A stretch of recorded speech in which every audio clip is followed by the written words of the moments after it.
दाभोळकरांचे जे विचार आहे आणि कार्य आहे त्या विचाराशी सहमत असलेले आपण सर्व नाशिककर बंधू भगिनी. डॉक्टर दाभोळकर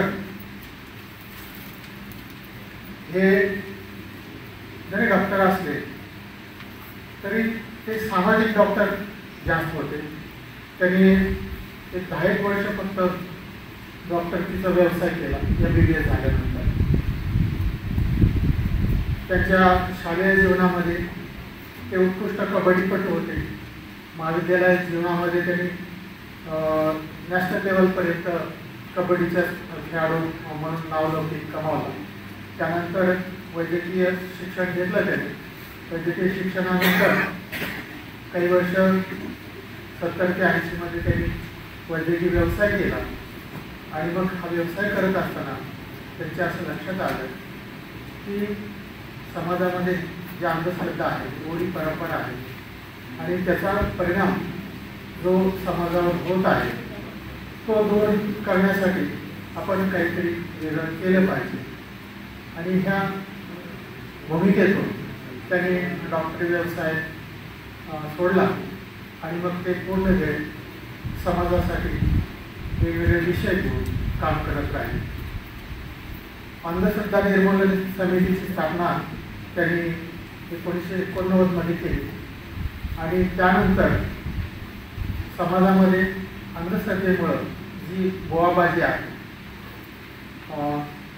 आणि त्यामुळं ह्या बोवाबाजीमुळं समाजाचं जे नुकसान होते तर ते होऊ नये यासाठी त्यांनी काम करायला सुरुवात केली. आणि समाजामध्ये अंधश्रद्धा न उरता श्रद्धा आणि विज्ञान याचं संतुलन राहिलं तरच समाज प्रगतीपथावर जाईल अशी त्यांची धारणा होती.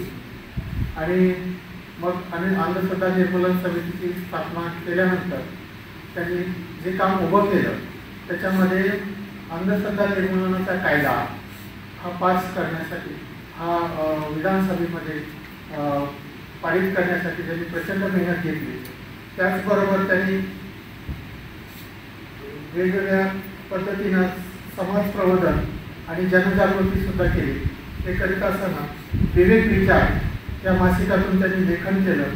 अनेक महाराष्ट्रभर फिरून त्यांनी या अंधश्रद्धेवर संबंधात व्याख्यानं दिली, चर्चा केल्या आणि त्यांचा मुख्य पाया हा की समाजाचा जो दृष्टिकोन आहे तो वैज्ञानिक दृष्टिकोन असला पाहिजे. जी गोष्ट विज्ञानानं सिद्ध होते किंवा विज्ञानाच्या कसोटीवर उतरते तीच आपण विवेकानं स्वीकारली पाहिजे असा त्यांचा आग्रह असायचा. आणि अंधश्रद्धा आपल्याला माहिती आहे की हे सगळं करत असताना की ज्यामुळं ते काम करत असताना ज्यांचा तोटा होत होता, ज्यांचा काही उत्पन्नावर परिणाम होत होता असे लोक त्यांचे विरोधक झाले. आणि मग या विरोधातच जसं महात्मा गांधीजींचा खून झाला त्याच वैचारिकतेवर आधारलेल्या लोकांनी डॉक्टर दाभोळकरांचं हत्या केली 2013 मध्ये. आणि 2013 मध्ये हत्या झाल्यानंतर अंधश्रद्धा विरोधी कायदा पास झाला. आणि हे सगळं होत असताना सगळं चाललेलं असताना हा खून झाला आणि संपूर्ण महाराष्ट्र संपूर्ण महाराष्ट्राला एक धक्का होता. आणि ह्या धक्क्यातून सावरता डॉक्टर दाभोळकरांचं कार्य, विचार आणि कार्य पुढं कसं न्यायचं हा जसा महाराष्ट्राला प्रश्न पडला तसंच नाशिकमध्ये हा एक विचार पुढं आला की आपण डॉक्टर दाभोळकरांचं विचार आणि कार्य पुढं नेलं पाहिजे. आणि ही भूमिका पुढे आल्यानंतर काही आपल्याची मंडळी आणि संस्था संघटना, समविचारी संस्था आणि संघटना पुढे आल्या. त्यांची बैठक झाली आणि त्यामध्ये असं ठरवण्यात आलं की दाभोळकरांचं जे कार्य आहे ते आपण एक व्याख्यानमाला करूया. आणि या व्याख्यानमालेच्या स्वरूपातून त्याचे जे विचार आहेत आणि कार्य आहे ते आपण समाजापर्यंत पोचवूया. हाच त्यांच्या हत्येला आपण दिलेला जो प्रतिसाद आहे हा असू शकेल, समर्थ पर्याय असू शकेल असं ठरवण्यात आलं. आणि जानेवारी 2014 पासून ही व्याख्यानमाला सुरू झाली. आणि मगाशीच स्वप्नील सांगितलं की आजचं हे व्याख्यान आहे ते 136वं व्याख्यान आहे. म्हणजे आपण गेली सलग 136 महिने आपण ही व्याख्यानमाला सुरू ठेवलेली आहे. आणि या व्याख्यानमाला सुरू ठेवण्यामध्ये नाशिककरांचं योगदान आणि नाशिकमधल्या समविचारी ज्या संस्था आहेत त्यांचं खूप मोठं योगदान राहिलेलं आहे. इव्हन आपणाला माहीतच आहे की कोरोनाच्या काळामध्ये आपण सगळे आपापल्या घरामध्ये अडकून पडलेलो होतो. सगळं जनजीवन ठप्प झालं होतं आणि संपूर्ण महाराष्ट्र आणि देश जग हे सगळे थांबलेल्या अवस्थेत असताना सुद्धा काही घडले. आपण ही व्याख्यानमाला बंद पडू दिली नाही. कुठल्याही पद्धतीनं या व्याख्यानामध्ये खंड होता कामा नये या भूमिकेतून आपण कोरोनाच्या काळामध्ये सुद्धा ऑनलाईन पद्धतीने ही व्याख्यानमाला सुरू ठेवली. आणि म्हणून आजचं हे 136वं विचारपुष्प सादर करताना मला अतिशय आनंद होता. या व्याख्यानमालेमध्ये नाशिकमध्ये जवळपास 52 संस्था आणि समविचारी संस्था आणि संघटना सहभागी होतात. दर महिन्याला आम्ही एकत्र येतो आणि पुढच्या व्याख्यानाची तयारी करतो. पुढच्या 3 ते 4 महिन्याच्या व्याख्यानाची तयारी करतो. त्याच्यामध्ये ह्या ज्या 52 संस्था आणि संघटना आहेत त्या संस्था आणि संघटना एक संघटना प्रत्येक महिन्याची व्याख्यानाची जबाबदारी घेते. त्या व्याख्या ठरवते, विषय ठरवते आणि त्या अनुषंगाने जे काही काम करायचे व्याख्यानाच्या संदर्भात तर हे ती संस्था आणि संघटना करते. या आणि अशा पद्धतीनं आणि 20 ऑगस्ट हा डॉक्टर दाभोळकरांचा ज्या दिवशी हत्या झाली तर आपण असं ठरवलेलं आहे व्याख्यानमालेतर्फे की 20 ऑगस्टचं जे व्याख्यान असतं दरवर्षीचं ते व्याख्यानमालेतर्फे आपण करतो. म्हणजे या व्याख्यानामध्ये कुठली एका संस्थेचा सहभाग नसतो तर सगळ्या संस्था आणि संघटना मिळून हे व्याख्यान आपण 20 ऑगस्टचं करत असतो. तर या पद्धतीनं हे व्याख्यानमाला आपण अविरत सुरू ठेवलेली आहे. आणि या व्याख्यानमालेच्या माध्यमातून एक पुरोगामी विचार आणि आपल्या संविधानाला अपेक्षित विचार आणि डॉक्टर नरेंद्र दाभोळकरांचं जिथं काम थांबलं त्यांच्या जाण्यानं ते जरी आपल्यात नसले तरी त्यांचे विचार आणि काम पुढं नेण्याच्या संदर्भात ही व्याख्यानमाला कार्यरत आहे. तर या व्याख्यानमालेमध्ये सगळ्या बहुतेक मोठ्या व्याख्यात्यांनी व्याख्यानं आतापर्यंत दिलेली आहेत. जसे की त्याच्यामध्ये डॉक्टर जयंत नारळीकर आहेत, निखिल वादळे आहेत, कर्णिक आहेत, पोपटराव पवार आहेत. अशा व्याख्यात्यांनी तिथे व्याख्यानं दिलेली आहेत. आणि यामधून समविचार जो आहे आणि पुरोगामी विचार आणि समाजाला घातक विचार कसा कमी करता येईल आणि समाज प्रगतीपथावर जाण्यासाठी जो विचार आणि काम आवश्यक आहे अशा विचारांची देवाणघेवाण करण्याचं काम या व्याख्यानमालेच्या माध्यमातून होत असतं.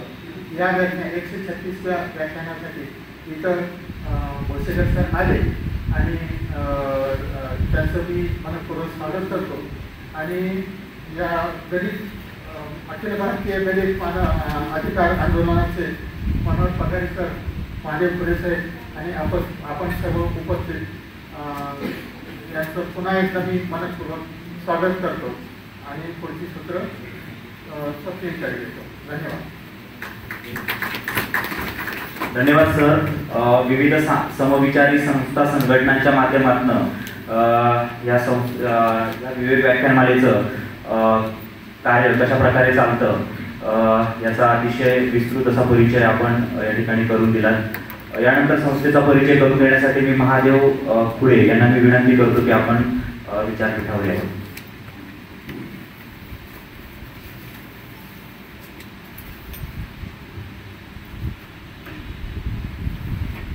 नरेंद्र दाभोलकर स्मृती व्याख्यानमालेच्या वतीने आज या ठिकाणी जे व्याख्यान आयोजित केलेलं आहे दलित अधिकार आंदोलनाच्या वतीने, तर दलित अधिकार आंदोलनाच्या संदर्भामध्ये मी माहिती देण्यासाठी या ठिकाणी उभा आहे. दलित अधिकार आंदोलन हे अखिल भारतीय कम्युनिस्ट पक्षाची जनसंघटना आहे आणि 3 वर्षापूर्वी नरेंद्र मोदींच्या कालखंडामध्ये, या सरकारच्या कालखंडामध्ये देशभरामध्ये आणि महाराष्ट्रामध्ये दलितांवर होत असलेल्या अत्याचाराच्या विरोधामध्ये एक देशव्यापी संघटन उभं करण्याचा निर्णय घेण्यात आला आणि 3 वर्षापूर्वी हे संघटन उभं करण्यात आलं. महाराष्ट्रामध्ये दलित अधिकार आंदोलनाच्या वतीने वेगवेगळ्या ठिकाणी दलितांवर होत असलेल्या अत्याचाराच्या विरोधामध्ये संघर्ष करण्यात आला, त्याची मांडणी करण्यात आली आणि देशामध्ये वेगवेगळ्या राज्यांमध्ये दलित अधिकार आंदोलनाचं काम सुरू करण्यात आलेलं आहे. दलित अधिकार आंदोलनाच्या वतीने गेल्या 2-4 महिन्यांपूर्वी संबंध महाराष्ट्रामध्ये जातनिहाय जनगणनेच्या संदर्भामध्ये जनजागृती करण्यात आली आणि राज्यव्यापी परिषद घेण्यात आली. मनुस्मृती दहन दिवसाच्या निमित्ताने आत्ताच 25 डिसेंबरला डॉक्टर वंदना महाजन यांचं व्याख्यान आपण बाबासाहेबांच्या पुतळ्यासमोर शालिमारला आयोजित केलं होतं. त्यानंतर आंतरराष्ट्रीय विवाह मेळावे आपण फुले आंबेडकर संयुक्त जयंती महोत्सवाच्या निमित्ताने आयोजित केले होते आणि यावर्षी हा जो विषय आहे देश पातळीवर आणि जागतिक जगामध्ये सध्या गाजत असलेला जो विषय आहे आणि आपल्या सगळ्यांच्या जिव्हाळ्याचा विषय आहे, या विषयावर आपण व्याख्यान घेण्याचं ठरवलेलं आहे. त्याच्या आधी आपण नाशिकमध्ये स्वाक्षरी मोहीम सुरू केलेली आहे आणि आपण संकल्प केलेला आहे की नाशिकमध्ये साधारणतः 1,00,000 सह्या आपण गोळा करून राष्ट्रपतींना आणि तिथे जे सगळे लोक बसलेले आहेत भिक्खू त्यांना आपण सादर करणार आहोत. हा जो विषय आहे दाभोलकर व्याख्यानमालेच्या वतीने आपण घेण्यामागचं कारण खरं म्हणजे दलित अधिकार आंदोलनाच्या वतीने आपण स्वतंत्र व्याख्यान ठेवलं असतं, परंतु दलित अधिकार आंदोलनाच्या वतीने व्याख्यान ठेवण्याच्या ऐवजी दाभोलकर व्याख्यानमालेच्या वतीने हे व्याख्यान ठेवण्याचं कारण असं की दाभोलकर व्याख्यानमालेमध्ये मगाशी सांगितल्याप्रमाणे साधारणतः 50-60 शहरातल्या पुरोगामी संघटना जोडलेल्या आहेत आणि हा विषय लोकांचा असा एक समज आहे की हा विषय कुठल्या तरी एक आंबेडकराईट संघटनांचा आहे, बुद्धिस्टांचा आहे, असा एक गैरसमज साधारणतः पुरोगामी मंडळींमध्ये पसरलेला आहे.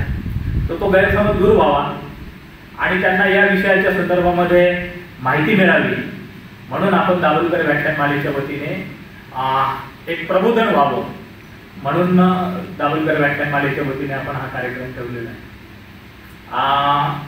दलित अधिकार आंदोलनाच्या वतीने आपण जे व्याख्यान ठेवलेलं आहे ते दलित अधिकार आंदोलन भारतीय कम्युनिस्ट पक्षाची जनसंघटना आहे आणि महाबोधी विहाराच्या संदर्भामध्ये जो संघर्ष झाला सातत्याने त्याच्यामध्ये डॉक्टर राहुल सांकृत्यायन जे आहेत, जे भारतीय कम्युनिस्ट पक्षाचे नेते होते, किसान सभेचे नेते होते, त्यांची सुद्धा एक महत्त्वाची भूमिका राहिलेली आहे आणि म्हणून तो जो वारसा आहे बौद्ध परंपरेचा, तो वारसा उजागर करण्यासाठी आणि लोकांना ते माहिती पडावं म्हणून आपण हे व्याख्यान आयोजित केलेलं आहे. मी जास्त बोलत नाही, परंतु आपल्या सगळ्यांना माहिती आहे की या देशामध्ये मूलभूत जो संघर्ष आहे तो वैदिक ब्राह्मणी परंपरा आणि दुसऱ्या बाजूला अवैदिक परंपरा जी आहे त्याच्यामध्ये सर्वोत्तम भूमिपुत्र ज्याला साळुंखेंनी म्हटलेला आहे ते गौतम बुद्ध आहे आणि म्हणून हा जो संघर्ष आहे हा संघर्ष परत उजागर व्हावा आणि संबंध पुरोगामी सगळे जी लोक आहेत त्यांना हे कळावं की आपल्या देशामध्ये सांस्कृतिक लढाई काय आहे. हा केवळ त्या विहारामधून ब्राह्मण जे पुजारी आहेत त्यांना हटवा इतका मर्यादित नाही, तर आपल्या देशाच्या दृष्टीने सुद्धा हा प्रश्न किती महत्त्वाचा आहे हे सर आपल्याला सांगतील. मी अखिल भारतीय दलित अधिकार आंदोलनाच्या वतीने सरांचं हार्दिक स्वागत करतो, अभिनंदन करतो आणि थांबतो. जय भीम, लाल सलाम. धन्यवाद सर. यानंतर मी वक्त्यांचा परिचय करून देण्यासाठी मनोहर पगारे सरांना विनंती करतो.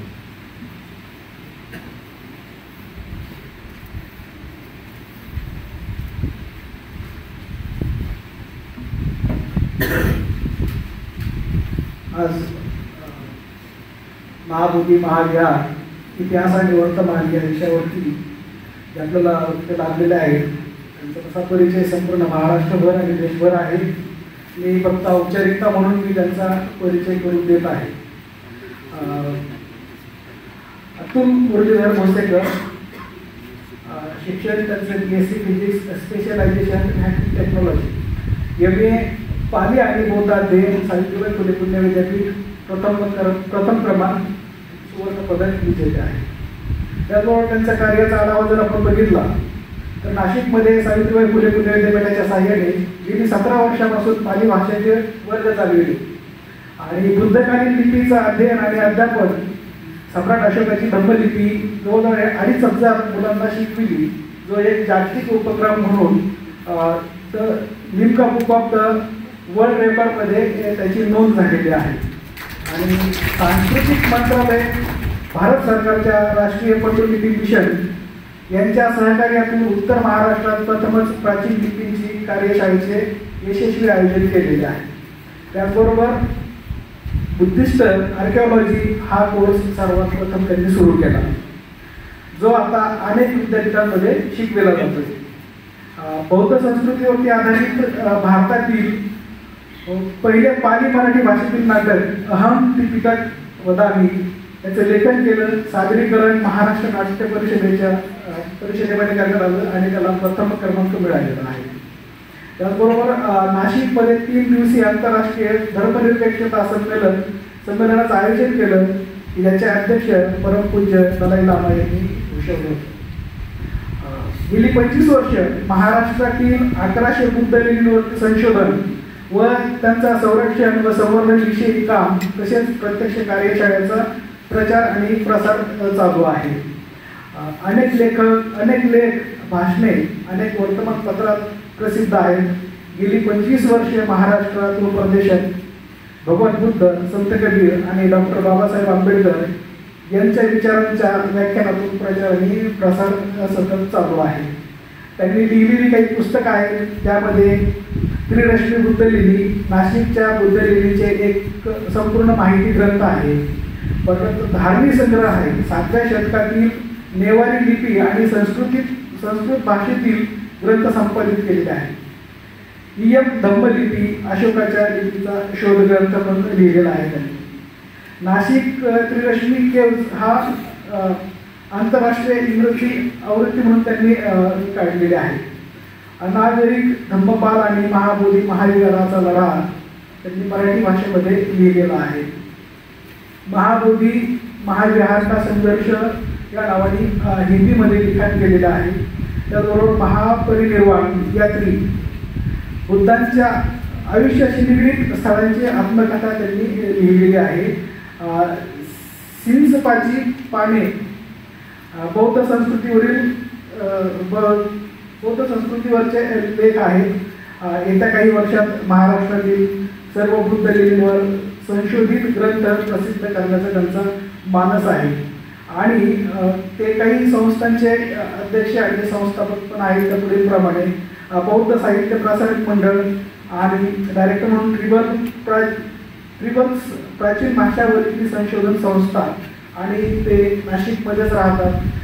त्यांच्या म्हणजे आपल्या ह्या कार्यशाळेच्या किंवा ह्या व्याख्यानाचं जे काही मी फेसबुकवरती पोस्ट केलेलं होतं, तर मला सकाळीच नागपूरमधून भंते आहेत, त्यांनी मला फोन केला आणि हा कार्यक्रम काही आम्ही प्रत्यक्ष बघण्यासाठी उपस्थित राहू शकत नाही असं त्यांनी मला सांगितलं. आणि निश्चितच अशी काही व्यवस्था लाईव्ह करता जर आली तर अतुल भोसेकरांना निश्चितच आम्हाला ऐकण्यात आनंद होईल. अशी एक मला त्यांच्याकडून माहिती मिळाली आणि पहिल्यांदाच माझा आणि त्यांचा फोनवरती संवाद झाला आणि त्यांच्याकडून अतुल भोसेकरांची मला खऱ्या अर्थाने ओळख सकाळीच पटलेली आहे. आणि ही मला खास करून अभिमानाची गोष्ट आहे माझ्यासाठी.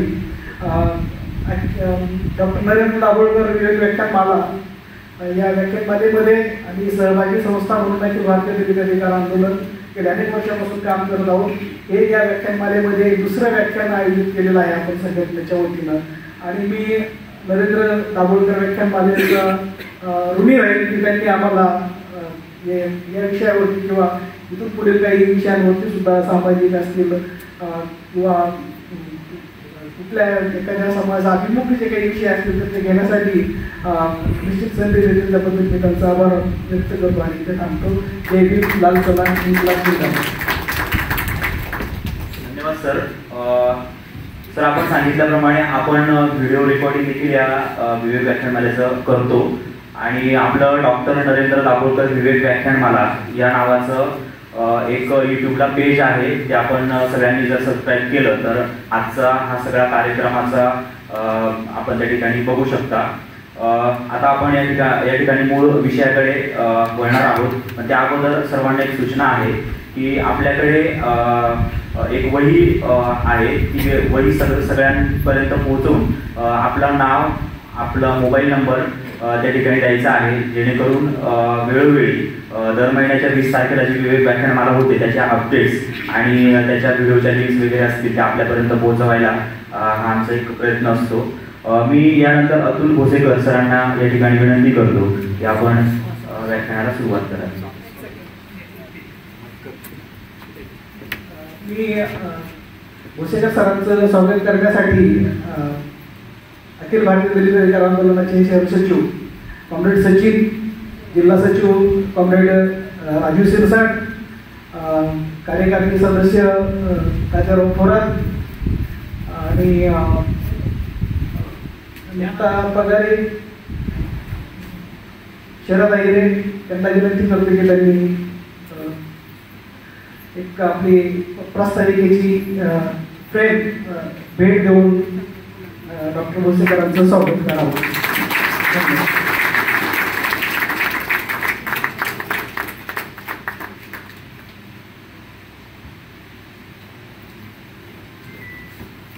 धन्यवाद सर. यानंतर आपण मूळ विषयाकडे बोलतोय. अतुल भोसेकर सरांना मी विनंती करतो की आपण आपल्या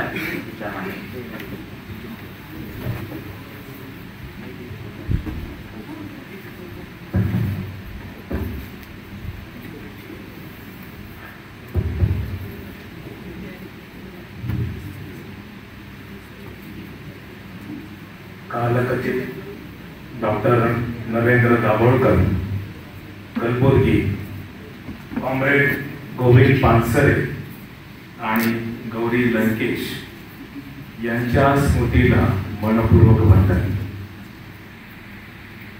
आताच मगाशी सांगितल्याप्रमाणे गेल्या 11 वर्षांपासून ही विवेक व्याख्यानमाला सुरू आहे. खरं तर अतिशय आदर्श अशी ही व्याख्यानमाला भारतातली एकमेव अशी आहे आणि म्हणूनच आणि त्यातही ती नाशिकची असल्यामुळे मला या व्याख्यानमालेचा प्रचंड अभिमान. त्यामुळं ही व्याख्यानमाला आयोजित करणारे आयोजक, संयोजक आणि तसंच आपण सर्व श्रोते या सर्वांचं मनपूर्वक अभिनंदन. मित्रांनो, आजचा जो विषय आहे तो आहे महाबोधी महाविहार, त्याचा इतिहास आणि त्याचं वर्तमान.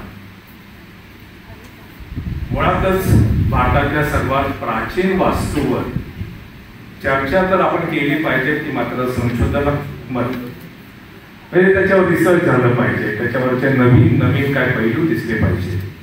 परंतु या वास्तूवर जो सध्या संघर्ष चालू आहे आणि या संघर्षाचा नेमका इतिहास काय, यासाठीच मी आज तुमच्या समोर उभा आहे. महापरिनिर्वाण सूक्तामध्ये एके ठिकाणी भगवान बुद्ध पण ते आनंदाला सांगतात की ज्यांना ज्यांना बुद्ध विचारांबद्दल श्रद्धा आहे अशांनी 4 स्थानांना भेट देणं गरजेचं आहे. एक, जिथे बुद्धांचा जन्म झाला ती लुंबिनी शहर.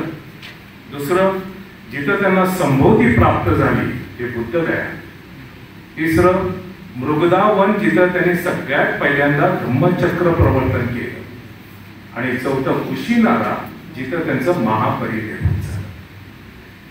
याच्या मागचा हेतू हाच आहे की जेव्हा एखादा बुद्ध विचारानं प्रेरित होऊन जेव्हा ह्या स्थळांना भेटी देतो तेव्हा सिद्धार्थ ते बुद्ध हे जे संपूर्णपणे एक वेगळं सिद्धांतर आपल्याला पाहायला मिळतं, जो संपूर्ण कष्टाचा भाग पाहायला मिळतो, त्या कष्टातनं पाहणाऱ्यानं किंवा तिथं फिरणाऱ्यानं त्याचा प्रेरणा घेऊन स्वतः बुद्धत्वाच्या पाऊल वाटेवर चालायला सुरुवात करा. इसवी सन पूर्व 250 मध्ये आपल्या राज्याभिषेकाच्या 11व्या वर्षी सम्राट अशोक भगवान बुद्धांचं संबोधित स्थळ शोधत उरुवेला, कारण बुद्ध गयेला पूर्वीच्या काळी उरुवेला म्हणत, तर तिथे पोहोचला. आणि नंतर त्यांनी भगवान बुद्धांना ज्या बोधिवृक्षाखाली जिथं बसून त्यांना संबोधी प्राप्त झाली ते स्थळ शोधून काढलं. प्रचंड श्रद्धावान असलेल्या सम्राट अशोकानं तिथं संगमरवरचं एक सुंदर वज्रासन बनवलं, एक आठवण म्हणून. आणि त्याच्याच बाजूला ज्या महापुरुषाला जिथं जगातला एकमेव असं बुद्धत्व प्राप्त केलेल्या व्यक्तीला जिथं संबोधी प्राप्त झाली आहे तिथं त्यांची आठवण म्हणून महाबोधी महाविहाराची बांधकामाला सुरुवात केली. आणि त्यावेळेस सम्राट अशोकांच्या शिलालेखांमधनं त्यांच्या वेगवेगळ्या म्हणजे उदाहरणार्थ सांचीच्या पहिल्या दरवाजाच्या तोरणावर किंवा बारूदच्या स्तूपावरच्या कुंपणपट्टीवर जे अंकित केलंय त्याच्यावरनं आपल्याला हा इतिहास कळतो की सम्राट अशोकानं महाबोधी महाविहार बांधायला इसवी सन पूर्व 250 मध्ये 1,00,000 सुवर्ण नाणी दिली. आणि त्याचबरोबर भगवान बुद्धांनी संबोधी प्राप्त केल्यानंतर ज्या 7 ठिकाणी 7 आठवडे व्यतीत केले त्या प्रत्येक ठिकाणाची आठवण म्हणून तिथे एक वेगवेगळी स्मृतीस्थळ होते. काही ठिकाणी त्यांनी स्तूप बांधले, काही ठिकाणी स्तंभ उभारले. आणि हा सगळा जो परिसर आहे उरुवेला परिसर, ज्याला आज आपण बुद्धगया परिसर म्हणतो, यामध्ये सम्राट अशोकांनी वेगवेगळ्या प्रकारची स्मृतीस्थळ बनवून भगवान बुद्धांच्या आयुष्याची निगडीत स्थळ ही कायम स्वरूपात करून ठेवली. त्याच्यानंतर थोडस फास्ट फॉरवर्ड जाऊया आपण. 1861 मध्ये अलेक्झांडर कनिंगहॅम यांनी मेजर वेडला बुद्धगये इथे उत्खनन करायला सांगितलं. या उत्खनामध्ये सापडलेले शिलालेख, स्तंभलेख, वेगवेगळ्या कुंपणपट्टे, वेगवेगळे शिल्प हे सगळं पाहिल्यानंतर त्याचबरोबर अलेक्झांडर कनिंगहॅमनं युएनसॅंग, फाहियान, इत्सिंग यांची प्रवास वर्णनं वाचली. आणि त्याच्यावरनं आपल्या समोर महाबोधी महाविहाराचा संपूर्ण इतिहास आपल्या समोर दिसतो. म्हणजे सम्राट अशोकांनी इसवी सन 250 मध्ये महाबोधी महाविहार बांधलं. त्याचं उत्खनन झालं 1861, म्हणजे जवळपास 2100 वर्षानंतर. हा 2100 वर्षाचा इतिहास या भारत देशामध्ये माहीतच नव्हता. जो काय माहीत पडला आपल्याला तो साधारणपणे 1861 पासून ते 1880 पर्यंत. या काळामध्ये महाबोधी महाविहारामध्ये जेवढं काय उत्खनन झालं, जेवढे काय वेगवेगळे शिलालेख सापडले, याच काळामध्ये सम्राट अशोकांचे भारतामधले वेगवेगळे शिलालेख सापडले. त्यांचा अभ्यास केल्यानंतर इतिहासकारांना संपूर्णपणे सम्राट अशोकाचा इतिहास आणि त्याचबरोबर महाबोधी महाविहाराचा इतिहास आपल्याला दिसतो. 1880 मध्ये जेव्हा त्या महाबोधी महाविहाराचं संवर्धनाचं काम सुरू केलं, ॲशले एडन हे जे ब्रिटिश अधिकारी होते त्यांनी त्याची सूचना दिली होती. आणि ते करत असताना या वज्रासनाच्या इथे इंडो स्किथियन शिलालेख सापडला. त्याच्यावर सुवर्ण आणि हिऱ्यांची फुलं सापडली, हिरे जडी. आणि त्यावरून लक्षात आलं की इसवी सन 140 मध्ये राजा कनिष्काचा मुलगा जो राजा हुबिष्का होता तो तिथे बुद्धगयेत आला होता. त्यांनी तिथं त्या वज्रासनावर आपलं श्रद्धा अर्पित केली होती आणि तो इंडो स्किथियन शिलालेख लिपीमधला शिलालेख लिहिला. आणि त्यानं सांगितलं की मी इथं वंदन करण्यासाठी बुद्धांसारख्या संबोधित स्थळावर आलेलो आहे. त्यानंतरचा इतिहास आपल्याला युएनसॅंग आणि फाहियान यांच्या प्रवास वर्णनात पाहायला मिळतो. त्यांच्यानुसार इसवी सन पूर्व 250 नंतर महाबोधी महाविहार बांधायला सुरुवात झाल्यानंतर जगभरातून अनेक लोक महाबोधी महाविहार म्हणजे बुद्धांचं संबोधी स्थळ पाहायला यायला लागले. त्यातले आपले शेजारचे राष्ट्रही होते आणि इतर लोकही होते. त्यावरनं एक साधारणतःपणे दिसतं की इसवी सन 3ऱ्या ते 4थ्या शतकाच्या मध्ये श्रीलंकेचा जो राजा होता त्याचा भाऊ इकडे बुद्धगयेला आला होता. त्याला तिकडे जागा मिळाली नाही कुठे राहण्यासाठी. त्याने आपल्या भावाला राजाला कळवलं की मला इथं जागा नाहीये. आणि त्याच दरम्यान मग राजाने म्हणजे तो राजाचं नाव होतं मेघवान, त्या मेघवानी महाबोधी महाविहाराच्या पूर्वेला जागा विकत घेऊन महाबोधी संगाराम बांधलं. याचा उल्लेख पहाय यांच्या संपूर्ण वर्णनामध्ये आपल्याला पाहायला मिळतो. आणि पहाय यांनी आणि त्याचबरोबर युएनसांनी जे काही लिहिलंय त्यावरनं लक्षात येतं की हे संगाराम अतिशय मोठं होतं. अलेक्झांडर कनिंघहॅमने जेव्हा 1861 मध्ये तिथं उत्खनन करायला सांगितलं त्यावेळेस हे संगाराम 2000 फूट लांब आणि 1000 फूट रुंदीचं होतं. एवढ्या आकाराचं होतं. एवढंच नव्हे तर या संगारामाची भिंत 9 फूट जाडीची होती. युएनसांनी जे वर्णन केलंय की ह्या संगारामामध्ये 6 मोठी विहारं होती. एक 3 मजली सुरक्षा टॉवर होतं. त्याचबरोबर अनेक विहारांमध्ये सोन्यानं नटवलेली बुद्धांची प्रतिमा होती. वेगवेगळे नक्षीकाम होते. आणि युएनसांग लिहितो की या संग्रामामध्ये त्यावेळेस 1000 भिक्खू तिथं शिक्षण घेत होते. मी हे तुम्हाला यासाठी सांगतोय याचा इतिहास, कारण याचा इतिहास आपल्याला पुढे बघायचा आहे. आणि या संग्रामाचे आजही आपल्याला तिथं अवशेष पाहायला मिळते. युएनसांग लिहितो की हे संगाराम बौद्ध विद्यापीठ होतं ज्याचा स्तर शैक्षणिक स्तर हा नालंदा आणि विक्रमशिला विद्यापीठासारखा होता.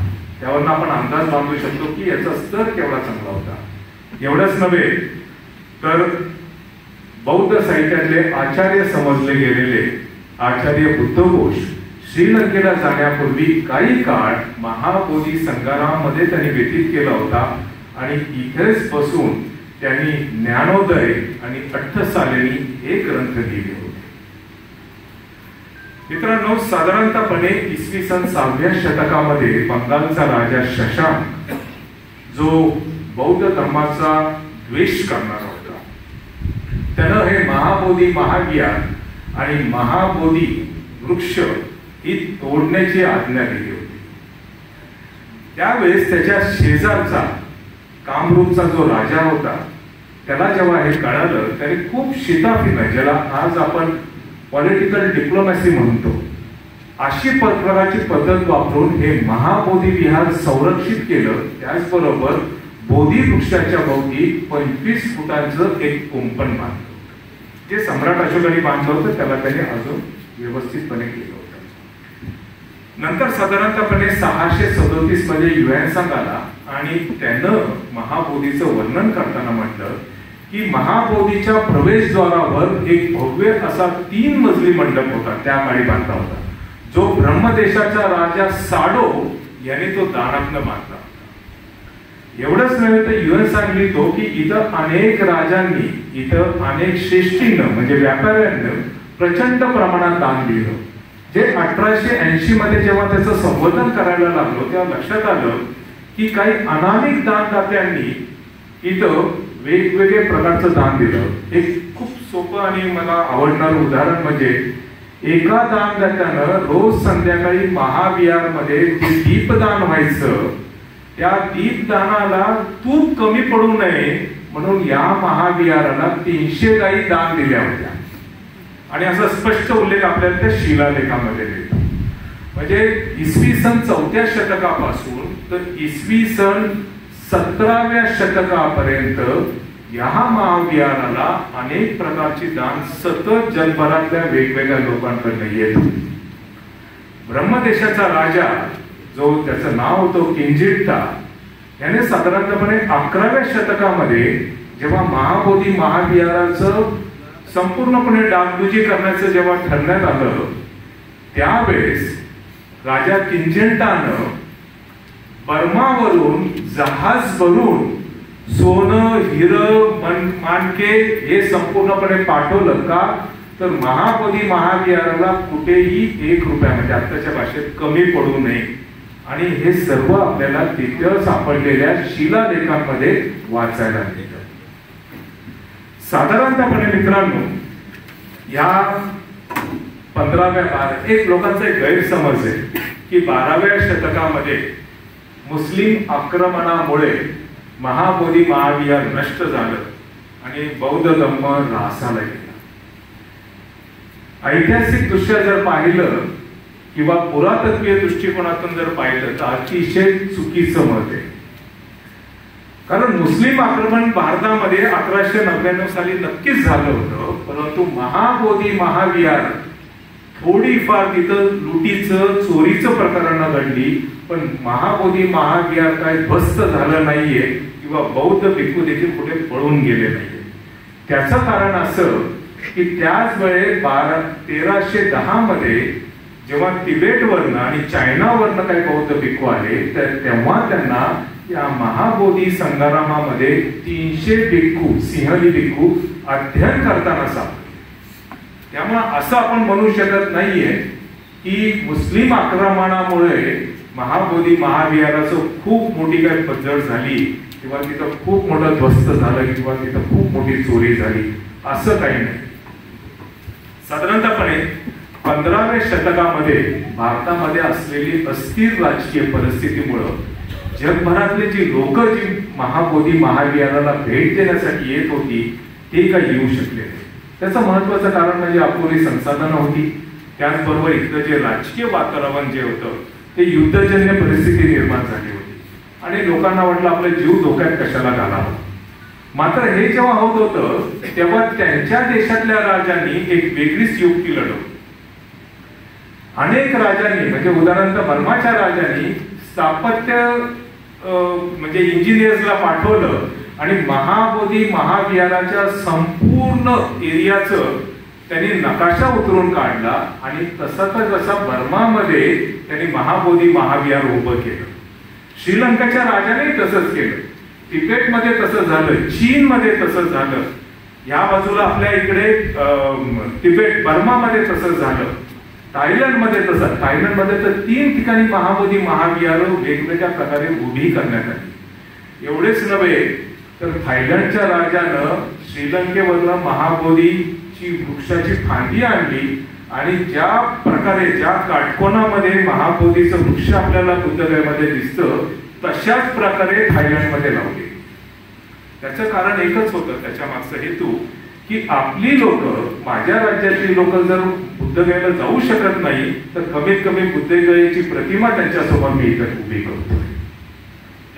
साधारणतःपणे मित्रांनो 17व्या शतकाच्या उत्तरार्धामध्ये म्हणजे 15 ते 17 या 200 वर्षाच्या कालामध्ये जेव्हा भारतामध्ये पॉलिटिकल अस्थिरता खूप निर्माण झाली त्यावेळेस नकळतपणे सगळीकडे जे दान देण्याचा ओघ होता तो कमी झाला. महाबोधी महाविहाराकडे देखील अनेकांचं दुर्लक्ष व्हायला लागलं. त्याच वेळेस 17व्या शतकाच्या उत्तरार्धामध्ये घमंडगिरी नावाचा एक शैव पंथाचा महंत तिथे येऊन राहायला सुरुवात केली. सुरुवातीला त्याच्याकडे काही शिष्यवर्ग नव्हता, मात्र हळूहळू जसा जसा शिष्यवर्ग वाढायला लागला तसं महंताने महाबोधी महाविहार काबीज करायला सुरुवात केली आणि मग त्यानं त्याचा आश्रम महाबोधी संग्रामामध्ये सुरू करायला सुरुवात केली. जसे जसे त्याचे चेहरे वाढायला लागले तसं तसं त्यांनी नवीन आश्रम बांधायला सुरुवात केली आणि हे नवीन आश्रम बांधण्यासाठी महाबोधी महाविहाराच्या इथं सम्राट अशोकाने बोधी वृक्षाच्या भोवती जी कुंपणपट्टी बांधली होती दगडाची, त्या दगडांचा उपयोग करून आज त्या ठिकाणी पंचपांडव मंदिर मला पाहायला मिळेल. एवढंच नव्हे तर सम्राट अशोकाने महाबोधी महाविहाराच्या परिसरामध्ये जे स्तूप निर्माण केले होते या स्तूपांच्या विटा काढून आज तिथं जे उभं दिसलेलं जे पंचपांडव मंदिर आहे त्या स्तूपांच्या विटांनी बांधलेलं तुम्हाला पाहायला मिळेल. एवढंच नव्हे तर 1880 मध्ये जेव्हा संवर्धन करताना जेव्हा त्यांना तिथं बोधिवृक्षाच्या खाली जेव्हा सम्राट अशोकांनी दगडामध्ये कोरलेलं जे बुद्धपद होतं ते नंतरच्या काळामध्ये याच पंचपांडव मंदिरामध्ये विष्णुपद म्हणून पूजायला सुरुवात झाली. आणि मग हा इतिहास जेव्हा आपण पाहतो की महाबोधी महाविहाराचा जो वर्णन आपल्याला युएनसांनी आपल्या पुस्तका ग्रंथांमध्ये केलेलं आहे ते नंतर ब्रिटिश अधिकाऱ्यांना पाहायलाच मिळालेलं नाही. म्हणजे ब्रिटिश अधिकारी त्यांच्या ह्याच्यामध्ये आपल्या संपूर्ण संशोधन डॉक्युमेंटेशन मध्ये लिहितो की युएनसांनी जे जे काही लाकडीचे सुंदर काम नक्षीदार काम खांब जे वर्णन केलेले ते मला इथे आता महाबोधी महाविहारामध्ये पाहायला मिळाले नाहीये. जे बुद्ध प्रतिमा एवढ्या प्रचंड प्रमाणामध्ये तिथे दिल्या होत्या त्या तिथे आपल्याला पाहायला मिळत नाही. महाबोधी महाविहाराच्या प्रवेशद्वारावर अवलोकितेश्वर आणि पद्मपाणीचे 10 फूट उंचीची दगडी प्रतिमा होती. ती दगडी प्रतिमा देखील गायब झाली होती. म्हणजे हे ब्रिटिश अधिकाऱ्यांना सापडलं.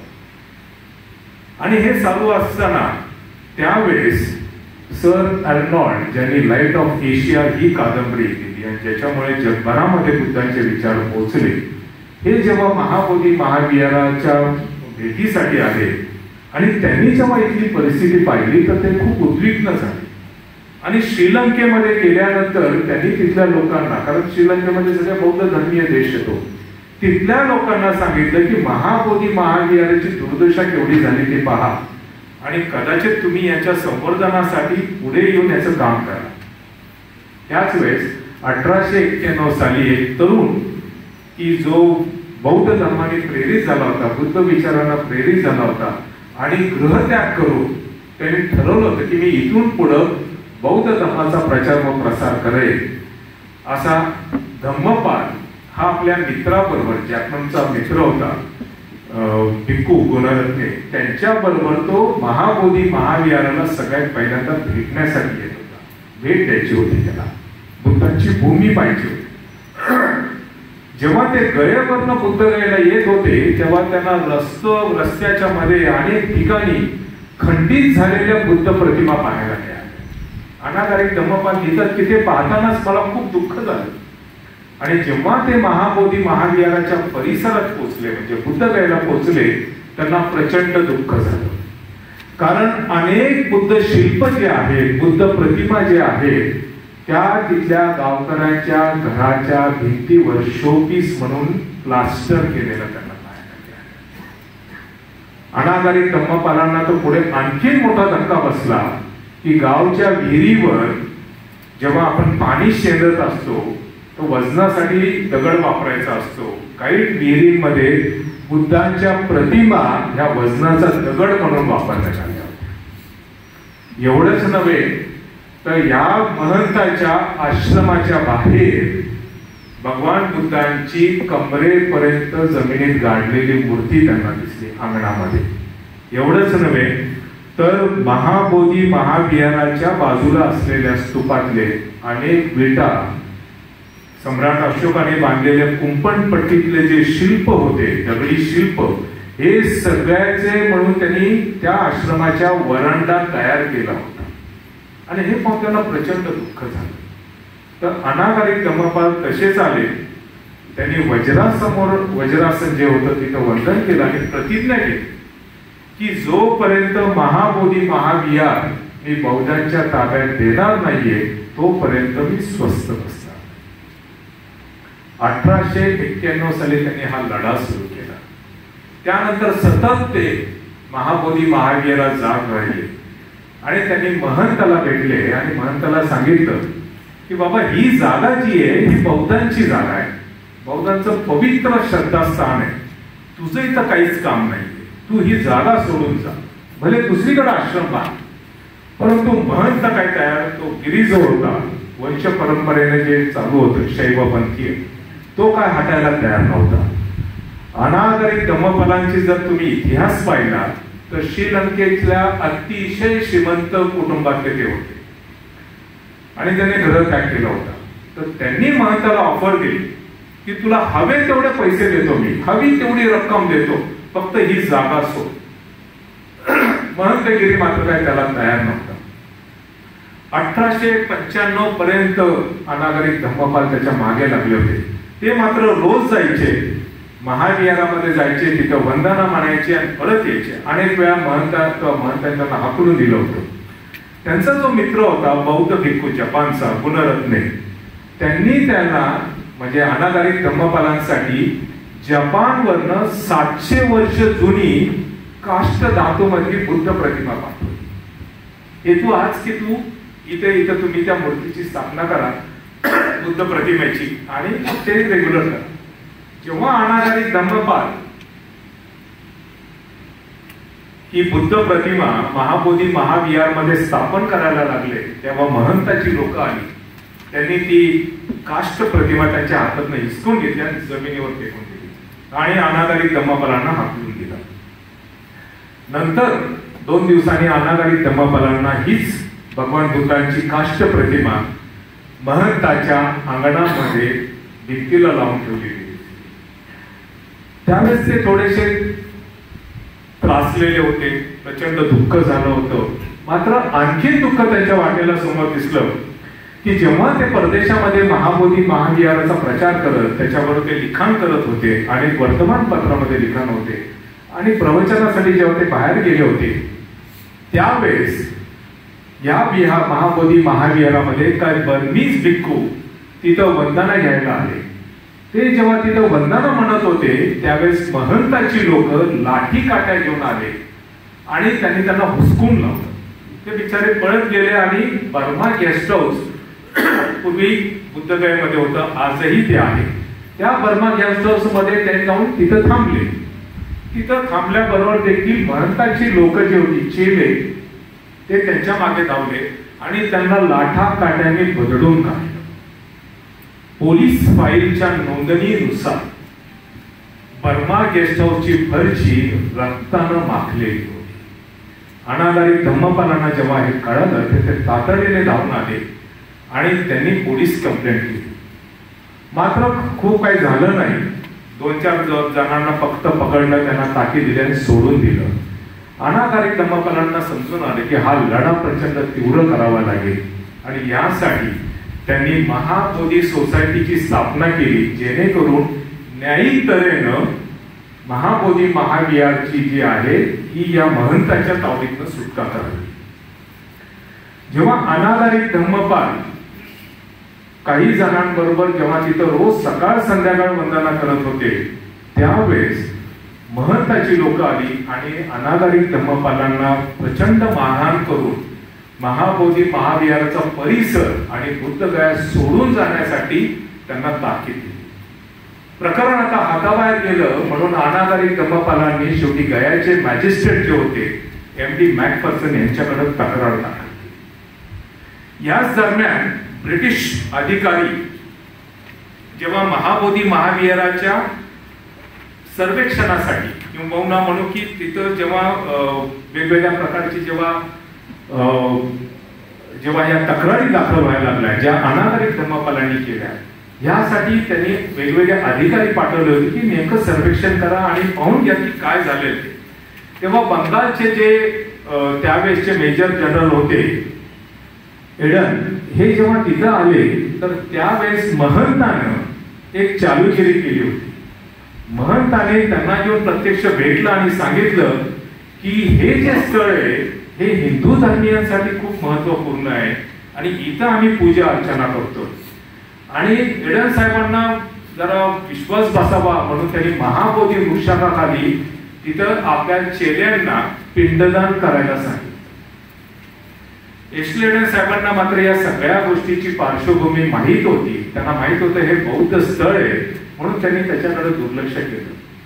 जर तुम्ही महाबोधीचा 1895 सालचा अंक काढला तर त्यामध्ये चार्ल्स इलियट यांनी खूप सुंदर लेख दिले, या संपूर्ण वर्णन केलेलं आहे त्यांनी त्याच्यामध्ये. नंतरच्या काळामध्ये जेव्हा ही केस आली JD मॅकफर्सन या कलेक्टरांच्या अधिकाऱ्यामध्ये, तर एप्रिल 1895 रोजी या केसला सुनवाई झाली.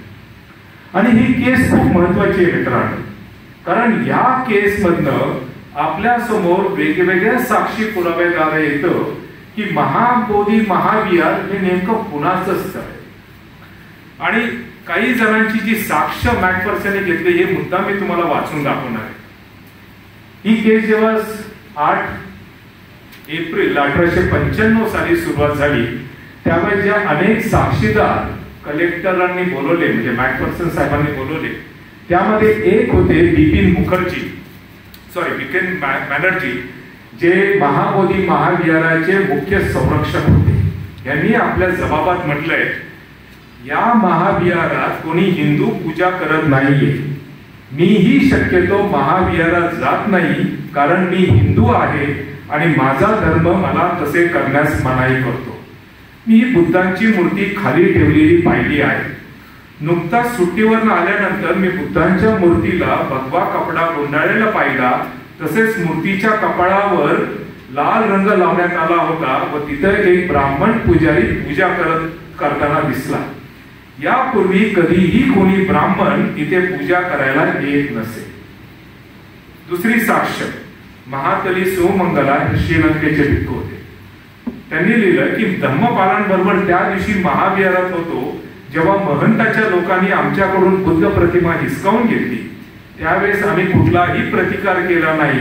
मात्र जपानवरून भेट देण्यात आलेली ही प्राचीन मूर्ती असून तिचा सन्मान करणं योग्य आहे असे मी म्हटले. त्यावेळेस काही लोक धम्मपालांवर धावून गेले. तिसरी साक्ष डॉक्टर हरिदास चटर्जी हे गयामधले सुप्रसिद्ध डॉक्टर. 1873 मध्ये मी पहिल्यांदा महाबोधी महाविहार पाहिले. नंतर त्याची डागडुजी झाल्यानंतर देखील पाहिले. मी तिथे केवळ बौद्ध लोक आणि भिक्खू येताना पाहिले आहेत. ते तिथं मेणबत्ती आणि धूप जाळतात. तिथं कोणी हिंदू कधीच जात नाही. बाबू दुर्गा शंकर भट्टाचार्य हे तिथले जमीनदार त्यांनी साक्ष देताना म्हटलंय मी बुद्धगया येथील महाबोधी महाविहार अनेक वेळा पाहिले आहे. इथं बुद्ध मूर्तीजवळ अनेक बौद्ध लोक कपडे पैसे दान देताना पाहिले आहेत. सध्याच्या महंताने बर्माच्या राजाने महाबोधी महाविहाराला दान दिलेल्या अनेक सोन्या चांदीच्या वस्तू स्वतःजवळ ठेवल्या आहेत हे मला महंताच्या एका शिष्याने सांगितले आहे व जिथे ठेवले आहे ती खोली देखील दाखवली आहे. पंडित गंगाधर शास्त्री हे गया इथल्या जिल्हा शाळेचे मुख्याध्यापक ते सांगतात महाबोधी महाविहार हे बौद्धांचे स्थान आहे हिंदूंचे नव्हे. मी हे महाविहार फक्त बाहेरून पाहिलं आहे कारण माझे धर्म मला तिथे जायला परवानगी देत नाही. तिथे गेलो तर मला प्रायश्चित घ्यावं लागेल. आपल्या 102 पानांच्या निकाल पत्रात DJ मॅकफर्सन यांनी जयपाल गिरी, महेंद्र गिरी, विमलदेव गिरी आणि त्याचबरोबर आणखीन 2 जणांना IPC कलम 295, 296 आणि 297 अंतर्गत त्यांना दोषी धरत प्रत्येकाला 1 महिन्यात साधी कारावास आणि 100 रुपये दंड दिला. ही जी साक्ष झाली ही प्रचंड गाजली त्या काळामध्ये 1895 साली. मात्र त्यातनं एक अधोरेखित झालं की महाबोधी महाविहार हे बौद्धांचं स्थळ असून इथल्या महंतानं त्याच्यामध्ये घुसखोरी केली किंवा अतिक्रमण केले. महंताने त्यावेळेस कलकत्त्याच्या हायकोर्टमध्ये याच्या विरुद्ध अपील केलं जिथं त्याला संपूर्ण केस ही बरी करण्यात आली. अनागारिक धम्मपालांना त्यावेळेस प्रचंड दुःख झालं. मात्र तरीही आपण आता वेगळ्या प्रकारची स्ट्रॅटेजी राबवावी म्हणून त्यांनी ठरवलं की जे भारताचे त्यावेळेस जे लॉर्ड कर्झन व्हाईसरॉय झाले होते लॉर्ड व्हाईसरॉय तर त्यांना आपण पत्रव्यवहार करावा. त्या हिशोबाने त्यांनी पत्रव्यवहार केला आणि कर्झन साहेब महाबोधी महाविहारच्या भेटीसाठी आले.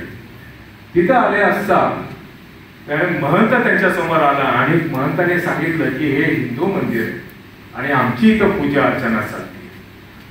कर्झन साहेब बडे चालू चीज होते, अभ्यासू माणूस. त्यांना विचारलं अरे तू बुद्धांची का बरं पूजा करतोयस? बुद्ध काय तुमचे देव आहेत का? तो म्हणला नाही आम्ही बुद्धांना मानतो. आणि कर्झन साहेब म्हणाले अरे तू तर शैव पंथाचा, तू कधीपासून बुद्धांना मानायला लागला? यावेळेस मग मात्र त्यांच्या प्रश्नावर मात्र महंत निरुत्तर झाला आणि कर्जत साहेबांना कळालं की याला काहीही करून महाबोधी महाविहाराचा ताबा सोडायचा नाही.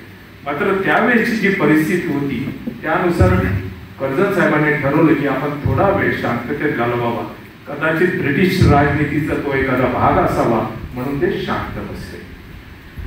अनागरिक धम्मपालांनी आता ठरवलं की मग आता लढाई जी करायची ती थोडीशी तीव्र करायची, त्याचबरोबर लोकांना सामावून घ्यायचं. आणि म्हणून त्यांनी वेगवेगळे हिंदू धर्मियातले जे पक्ष संघटना होत्या त्यांना अप्रोच करायला सुरुवात केली.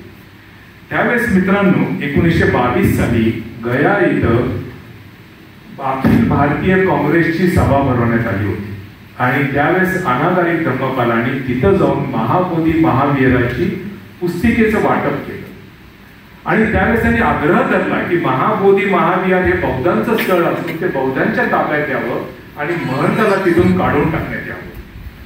या अखिल भारतीय काँग्रेसमध्ये मग तिथे एक ठराव पारित करण्यात आला आणि महाबोधी महाविहार मुक्त करण्यासाठी एक समिती नेमण्यात आली आणि या समितीचं अध्यक्षपद डॉक्टर राजेंद्र प्रसाद यांना देण्यात आलं.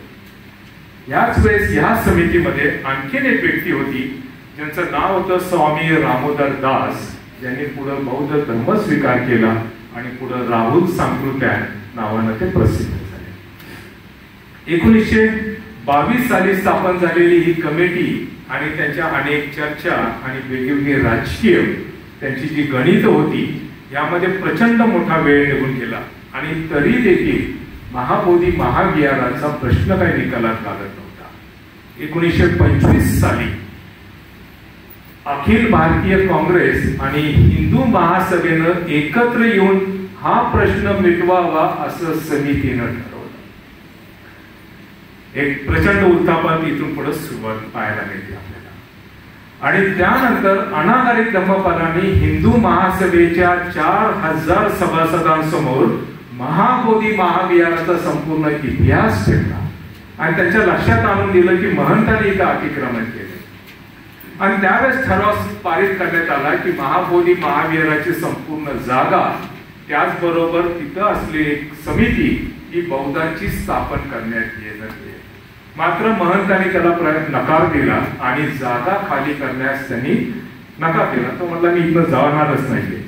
ही अनेक दशकांची धावपळ, प्रचंड ताण, त्यामुळे अनागरिक धम्मपालांना प्रचंड त्रास जाणवू लागला आणि त्यांनी ठरवलं की महाबोधी महाविहाराच्या लढ्यातनं आपण आता माघार घ्यायची. त्यांचं वय प्रचंड झालं होतं आणि 1933 साली अनागरिक धम्मपालांचा निर्माण झालं. एक हाती 42 वर्ष लढा देऊन त्यांचं स्वप्न महाबोधी महाविहार मुक्त करण्याचं मात्र अपूर्ण झालं.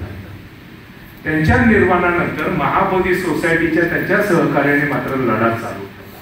त्यांनी भारतामध्ये आणि जगातले जेवढे बौद्ध राष्ट्र होते यांना प्रत्यक्ष संपर्क करून त्यांच्याशी पत्रव्यवहार साधून महाबोधीचं जे आंदोलन आहे ते मात्र सतत चालू ठेवलं.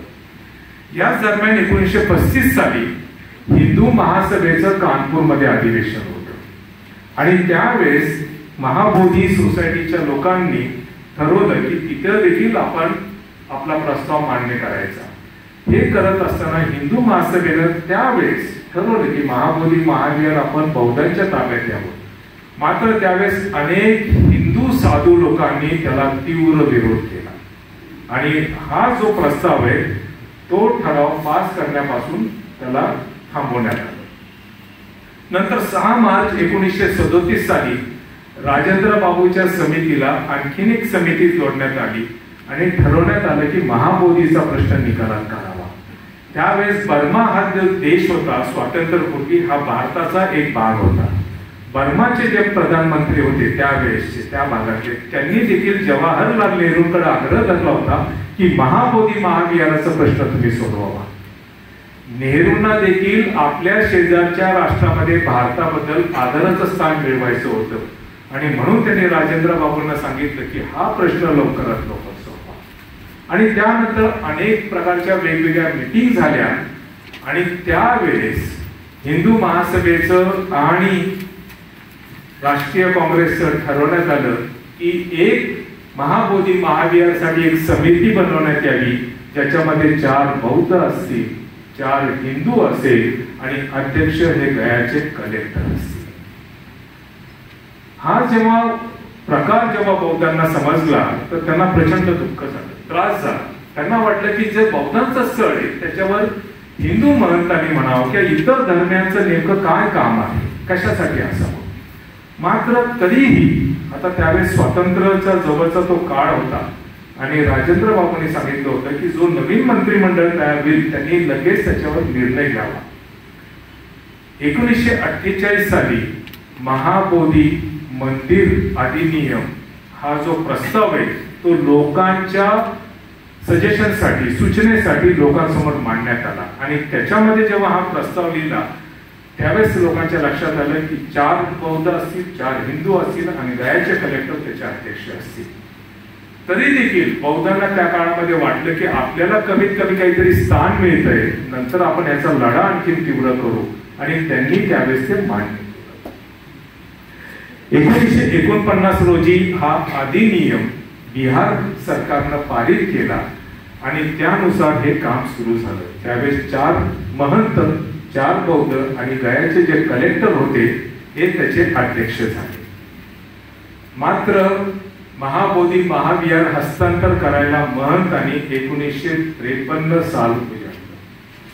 तोपर्यंत त्यांनी त्याच्या ताब्यात दिलं आणि 1956 साली त्यावेळेस त्यांनी राजेंद्र बाबूंकडे संपूर्णपणे तो ताबा देऊन टाकला आणि त्यावेळेस मात्र मग महाबोधी महाविहारावर समिती झाली.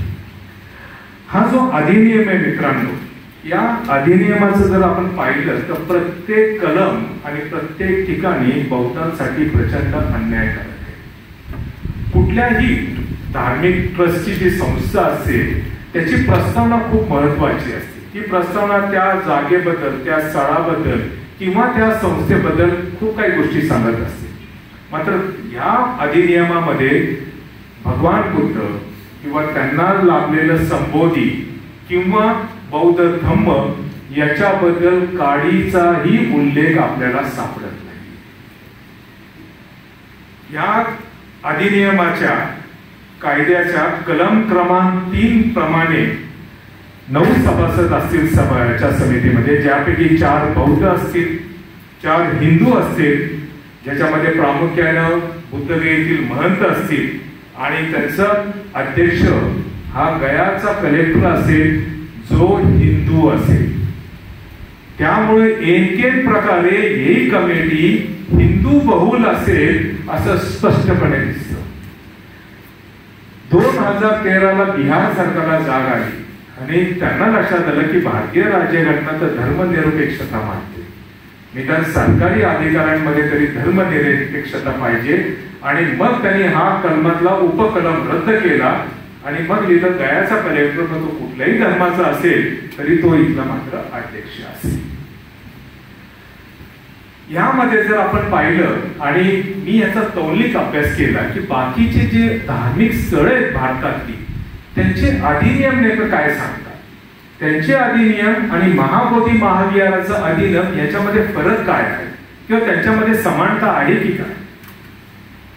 ओडिसा पुरी येथील श्री जगन्नाथ मंदिर कायदा 1955 साली समज झाला.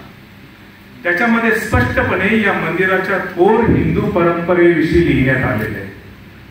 या कायद्याच्या कलम 6च्या उपकलम 2 मध्ये नमूद केलेलं आहे की मंदिराचे सदस्य फक्त हिंदूच असतील.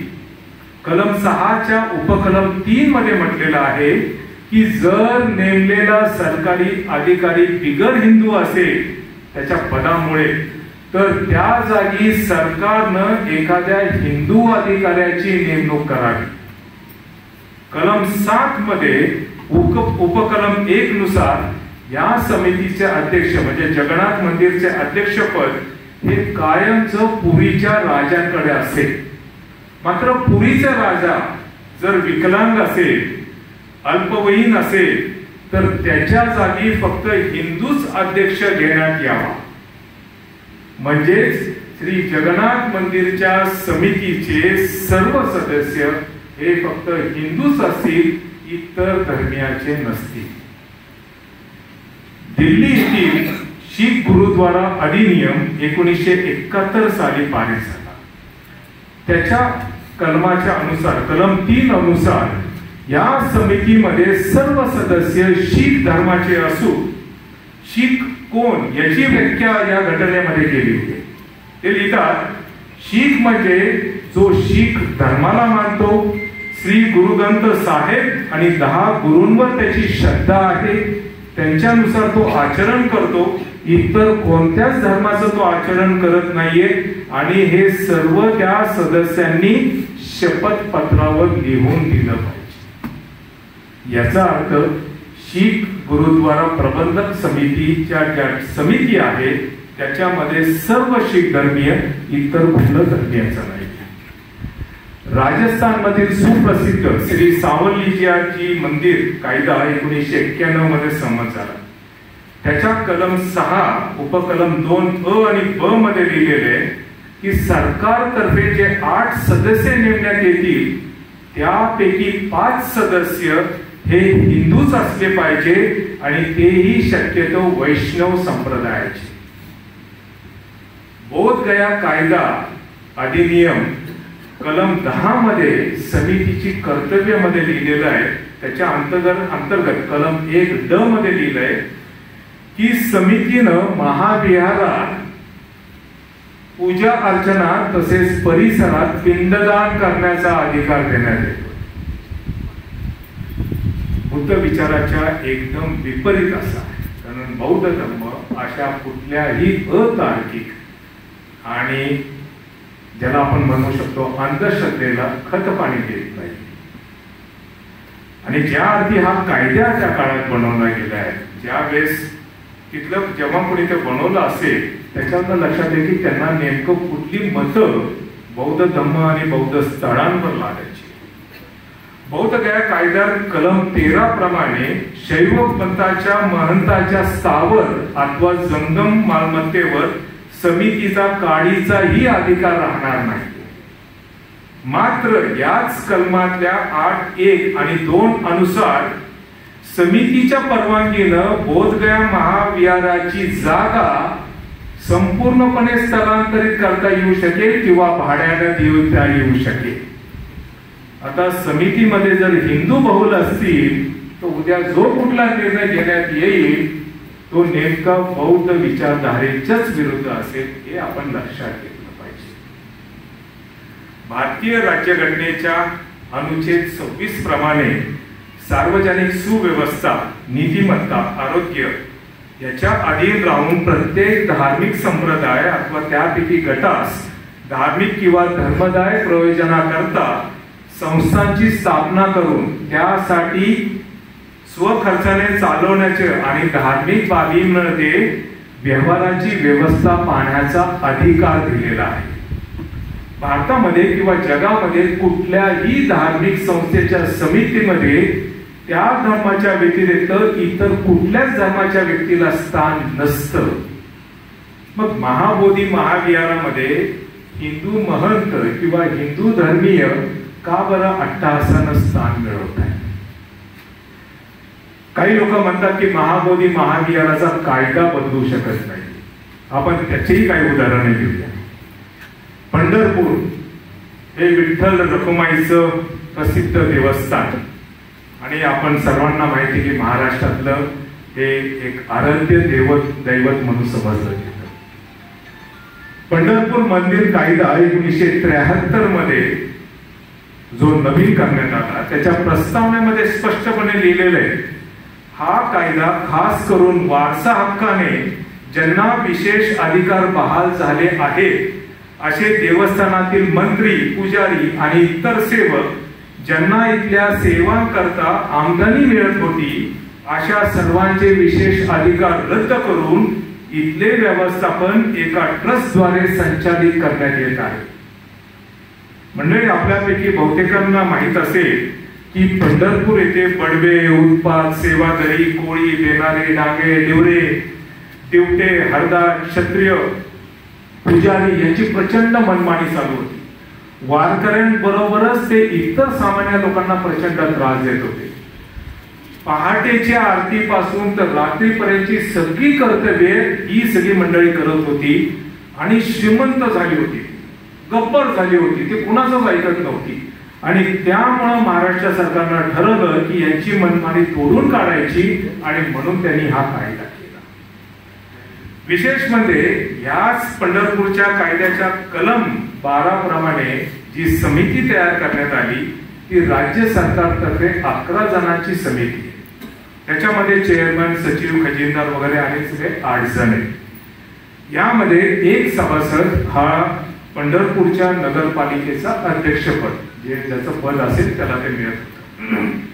मात्र हे सगळं करत असताना एक अट अशी घालण्यात आली की प्रत्येक सभासदानं प्रतिज्ञापत्र सादर करावं आणि ते विठ्ठल रखुमाईचे निस्सीम भक्त आहेत, इतर कोणाचे नाहीये असं त्यांनी प्रतिज्ञापत्रात लिहून द्यावं, तरच ते त्या समितीमध्ये सदस्य होऊ शकतील. कलम 22 पंढरपूरच्या कायद्यामध्ये असं लिहिण्यात आलेले जे सदस्य हिंदू नसतील त्यांचं सदस्यत्व रद्द करण्यात येईल. याचाच अर्थ पंढरपूर मंदिरातले सर्व सदस्य समितीचे हे फक्त हिंदूच असतील. पंढरपूर कायद्यातील 34(1) अनुसार या देवस्थानाचे कार्यकारी अधिकारी हा सरकारी नोकरीतील व्यक्ती असेल जो हिंदू असून विठ्ठल रखुमाईचं निस्सीम भक्त आहे असं प्रतिज्ञापत्र त्यांनी लिहून दिलं पाहिजे. म्हणजे जो हिंदू नसेल आणि जर तो सरकारी अधिकारी भले तो कलेक्टर असेल किंवा सचिव असेल त्याला मात्र पंढरपूरच्या समितीमध्ये स्थान मिळणार नाही. याचाच अर्थ हिंदू मंदिरांमध्ये फक्त हिंदू सदस्य, हिंदू धर्माचे सदस्य घेण्यात येतात, इतर धर्माची व्यक्ती घेण्यात येत नाही. म्हणजे जर पंढरपूरचा कायदा बदलू शकतो तर मग महाबोधी महाविहाराचा कायदा का बरं बदलू शकत नाही? आपण आणखी एक उदाहरण घेऊया. अहमदनगर मधल्या नेवासा तालुक्यातलं शनी शिंगणापूर देवस्थान. शनी शिंगणापूर हे 2018 साली श्री शैनेश्वर देवस्थान ट्रस्ट शिंगणापूर या नावाने हा कायदा बनवण्यात आला. आणि राज्य सरकार असं स्पष्ट लिहितं की राज्य सरकारला वेळोवेळी या ट्रस्टच्या समितीच्या गैरकारभाराबद्दल अनेक तक्रारी आल्या आणि म्हणून राज्य सरकार इथं आवश्यक वाटल्याने लवकरात लवकर एक विशेष कायदा करण्यात यावा आणि इथल्या सुव्यवस्थेसाठी एक समिती स्थापन करण्यात यावी. कलम 5(2) प्रमाणे प्रत्येक समितीमध्ये 11 सदस्य आहेत आणि हे सगळे जे समितीतले सदस्य आहेत हे श्री शैनेश्वरांचे परम भक्त आहेत असं त्यांनी प्रतिज्ञापत्रावर लिहून दिलं पाहिजे. मित्रांनो, शिर्डी साईबाबा आपल्या सर्वांनाच माहिती आहे. शिर्डी साईबाबा संस्थानाच्या ट्रस्ट मधले समितीमध्ये देखील प्रत्येक सदस्याला प्रतिज्ञापत्रावर लिहून द्यावं लागतं की तो श्री साईबाबांचा परम भक्त आहे, तो हिंदू असून परम भक्त आहे. उत्तर प्रदेश मधल्या काशी विश्वनाथ मंदिर कायदा 1983 साली पारित झाला. हा कायद्याचा आणखून वेगळे विचित्र आहे. तो कायदा स्पष्ट लिहितो की या समितीमधले सर्व अधिकारी, सर्व अध्यक्ष, खजिनदार, सचिव एवढंच नव्हे तर नोकरी करणारे सेवेकरी देखील हिंदू धर्माचेच पाहिजे, अन्यथा त्यांना इथं नोकरी करता येत नाही. हा कायदा पुढे अजून 6(3) कलम असं सांगतं, समजा एखाद्यानं सदस्य झाला त्यावेळेस तो हिंदू धर्मीय होता, मात्र सदस्य झाल्यानंतर त्यांनी हिंदू धर्माचा त्याग केला तर त्याचं सदस्यत्व रद्द करण्यात येईल किंवा त्याला बरखास्त करण्यात येईल. म्हणजे विचार करण्यासारखी गोष्ट आहे. हिंदू धर्मियांच्या प्रत्येक स्थळाची समिती फक्त हिंदू धर्माचीच व्यक्ती घेते. शीख धर्माच्या गुरुद्वार प्रबंधक समितीमध्ये फक्त शीख धर्माचीच व्यक्ती असते. मुस्लिम धर्माच्या ज्या स्थान आहेत तिथं देखील फक्त मुस्लिम धर्माचीच व्यक्ती असते. आपण कॅथलिक चर्च जा, सिरियन चर्च जा, प्रोटेस्टंट चर्च जा, यांच्या समितीमध्ये त्याच ठिकाणाची लोक आहेत. मग महाबोधी महाविहारावरच अन्याय का? 1992 साली बनते आर्य सुरेश ससाई यांनी एक जगभर आंदोलन छेडलं होतं, महाबोधी महाविहाराचा मुक्तीचा संग्राम. जगभर प्रचंड गाजला, त्याला अनेक प्रकारचं अनेक अर्थानं त्यांना साह्य मिळालं. पण नंतर एवढं करून देखील राज्य सरकार आणि केंद्र सरकार यावर लक्ष देत नव्हतं. 1991 साली बिहारचे मुख्यमंत्री म्हणून लालू प्रसाद यादव यांची निवड झाली. त्यांना बौद्ध धर्मियांबद्दल थोडी आपुलकी होती आणि जेव्हा बौद्ध धर्मांचं शिष्टमंडळाने जाऊन त्यांना अपील केलं की महाबोधी महाविहारावर तोडगा काढा आणि संपूर्ण महाबोधी महाविहारची जी समिती आहे ती बरखास्त करून त्यावर तुम्ही बौद्धांची समिती नेमा, त्यावेळी त्यांनी सकारात्मक दृष्ट्या पाहिलं आणि 1992 साली त्यांनी महाबोधी मंदिर अधिनियम बदलून महाबोधी म्हणजे बुद्धगया महाबोधी महाविहार अधिनियम आणून पाहत होते, ज्याच्यामध्ये समिती त्याचबरोबर महाबोधी विहारचा संपूर्ण परिसर हा बौद्धांच्या ताब्याचा होता. मात्र त्यावेळेस बिहारमध्ये असलेल्या भारतीय जनता पार्टीनं हिंदू कट्टरवाद्यांच्या साथीनं प्रचंड गदारोळ माजवला आणि बिहारचं वातावरण अतिशय दूषित करून टाकलं आणि भगवान बुद्धांच्या संबोधीचं स्थान असलेलं बुद्धगया हे एका गलिच्छ राजकारणाचं केंद्रस्थान. त्यानंतर मित्रांनो अनेक प्रकारे वेगवेगळे संघर्ष तयार झाले. 12 फेब्रुवारी पासून यावर्षी महाबोधी विहार मुक्त आंदोलन सध्या सुरू आहे, पण ते प्रज्ञाशील चालू आहे, लामा यांच्या संपूर्ण टीम खाली चालू आहे, जगभरामध्ये हे चालू आहे. प्रश्न हे आंदोलन का होत आहे म्हणजे भारतामध्ये प्रत्येकाला आपला आपला धर्म पाळण्याचा, आपल्या आपल्या धर्माचा प्रचार करण्याचा आपल्याला घटनेला मूलभूत अधिकार दिलेला असून देखील मग महाबोधी महाविहारावर हे एवढ्या प्रकारे अतिक्रमण आणि बौद्धांवर अन्याय का, हा मोठा प्रश्न पडतो. माननीय सर्वोच्च न्यायालयानं अयोध्या प्रश्नी निकाल देताना कुठल्याही ऐतिहासिक आणि पुरातत्वीय भाग लक्षात न घेता केवळ लोकांची श्रद्धा आहे म्हणून अयोध्या ही राम जन्मभूमी असा न्याय दिला आणि तिथं अयोध्येमध्ये राम मंदिर तयार झालं. मात्र महाबोधी महाविहाराकडे ऐतिहासिक आणि पुरातत्वीय बाब असताना त्याचबरोबर लोकांची प्रचंड श्रद्धा असताना आता सर्वोच्च न्यायालय नेमकं काय न्याय देतंय हे पाहणं खूप महत्वाचं आहे. जर तिकडे श्रद्धा असेल तर इकडे केवळ श्रद्धाच नाहीये, तर इकडे आमच्याकडे ऐतिहासिक आणि पुरातत्वीय दाखले देखील आहेत जे इसवी पूर्व 250 पासून आहे. आणि म्हणूनच मित्रांनो या अनुषंगानं जर आपण महाबोधी महाविहाराचा संग्राम पाहिला तर 2025 साली या संघर्षाला 130 वर्ष पूर्ण झालेली आहे. 130 वर्ष एका धार्मिक स्थळासाठी, एका श्रद्धास्थानासाठी भारतातील एक समूह हा संघर्ष करतोय. हा जगातला एकमेव संघर्ष आहे की जिथं आम्ही आमच्या श्रद्धास्थानासाठी संघर्ष करतोय. या विवेक व्याख्यानमालेच्या निमित्तानं मी असं समजतो की आपण सर्वजण उपस्थित राहिलेले, आपण सर्वजण विवेकवादी विचारांचे आहात. भले आपण कुठल्याही धर्मापंथाचे असू द्या, विवेकवादी विचाराचे आहात आणि महाबोधी महाविहाराचा हा संपूर्ण इतिहास पाहिल्यानंतर आपण आपल्या मनाला विचारावं असं मी आवाहन करतो की महाबोधी महाविहार नेमकं स्थान कुणाचं पाहिजे, बौद्धांचं पाहिजे की हिंदू महंताची घुसखोरी तिथं पाहिजे, ते आपण आपल्या मनाला विचारा आणि तसा विचार करा.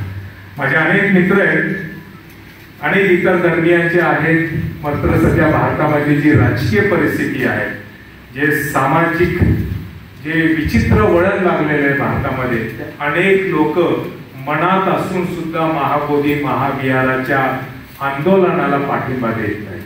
कारण प्रत्येकाच्या मनामध्ये भीती आहे की जर मी पाठिंबा दिला तर नेमकं काय होईल. मात्र हे आम्ही लक्षात घेतलं पाहिजे की जर प्रत्येक धार्मिक स्थळाला तुमच्या धर्माची जर सदस्य असेल तर महाबोधी महाविहारावर फक्त बौद्धांचं स्थळ, फक्त बौद्धांची संमती का बरं असू नये. डॉक्टर नरेंद्र दाभोळकर व्याख्यानमालेला मला आमंत्रित केल्याबद्दल मी आयोजक संयोजकांचे मनापासून आभार मानतो आणि आपण सर्वांनी हा विषय शांत चित्ताने ऐकून घेतला त्याबद्दल आपल्या सर्वांचे मनपूर्वक आभार. मी माझे विचार इथंच थांबवतो. जर काही प्रश्न असतील तर कृपया विचारा आणि मी आपली सर्वांची रजा घेतो. धन्यवाद मित्रांनो.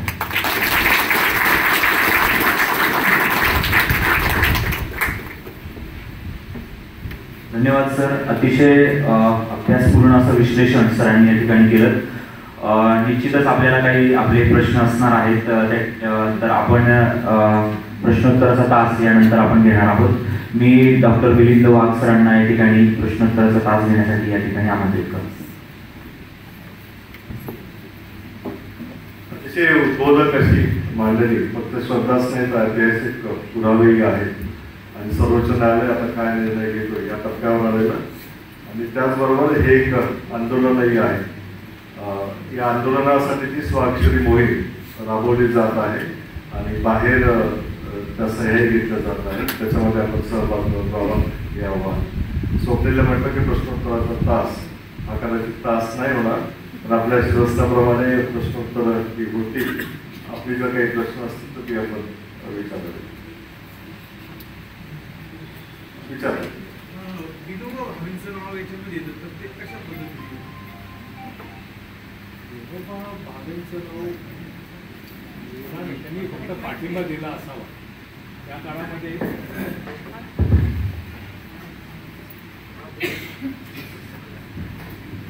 काळामध्ये अनेक राजकीय पक्ष, सामाजिक कार्यकर्ते यांनी महाबोधी महाविहाराच्या संघर्षाला पाठिंबा दिला होता. ही वास्तू ही बौद्धांच्या ताब्यात जावी असं महात्मा गांधी पण म्हणाले होते. रवींद्रनाथ टागोर देखील म्हणाले होते. रवींद्रनाथ टागोरने तर त्याच्यावर एक लेख लिहिला होता की बौद्धांच्या ताब्यात गेली पाहिजे आणि त्यांनी हिंदू धर्मीयांना आवाहन केलं होतं की हिंदू धर्म हा सहिष्णू धर्म आहे आणि तुम्हाला बुद्ध पटत नाहीत का असा प्रश्न रवींद्रनाथ टागोरांनी विचारला.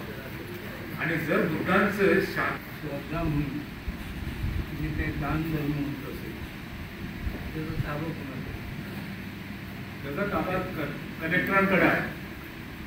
त्या एवढं दानपेटी वगैरे सगळं आहे समितीकडे नाहीये. ठीक आहे, बाकीचे नियमानुसार जे काय ते खर्च करतात त्या वास्तूची देखरेख करण्यासाठी वगैरे, परंतु संपूर्ण दान पेटी वगैरे जी आहे ती जोपर्यंत म्हणजे गयेचे कलेक्टर आता त्याचे अध्यक्ष आहेत 1949च्या कायद्यानुसार, तर त्यांच्याच अध्यक्षतेखाली सगळे ती मोजणी किंवा त्याचं जी काय सुरक्षा आहे ती ठेवली जाते.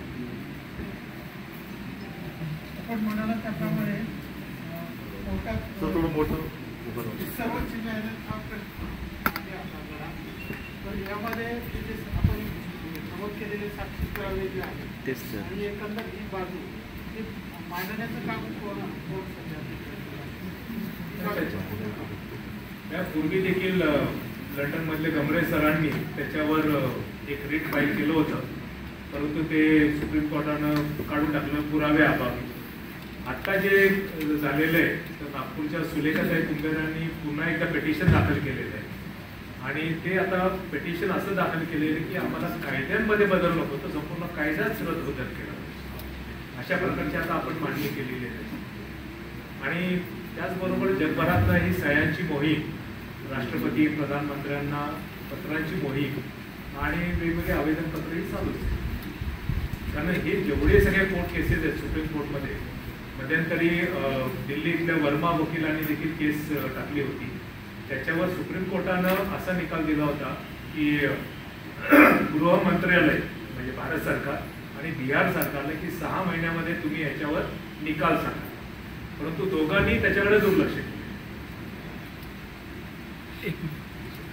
तर बाबासाहेबांची याच्या संदर्भामध्ये काय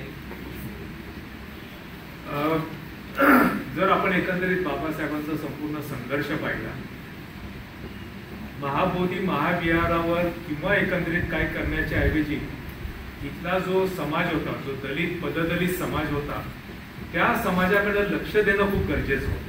म्हणजे बाबासाहेबांसमोर त्यावेळेस 2 महत्वाचे प्रश्न होते.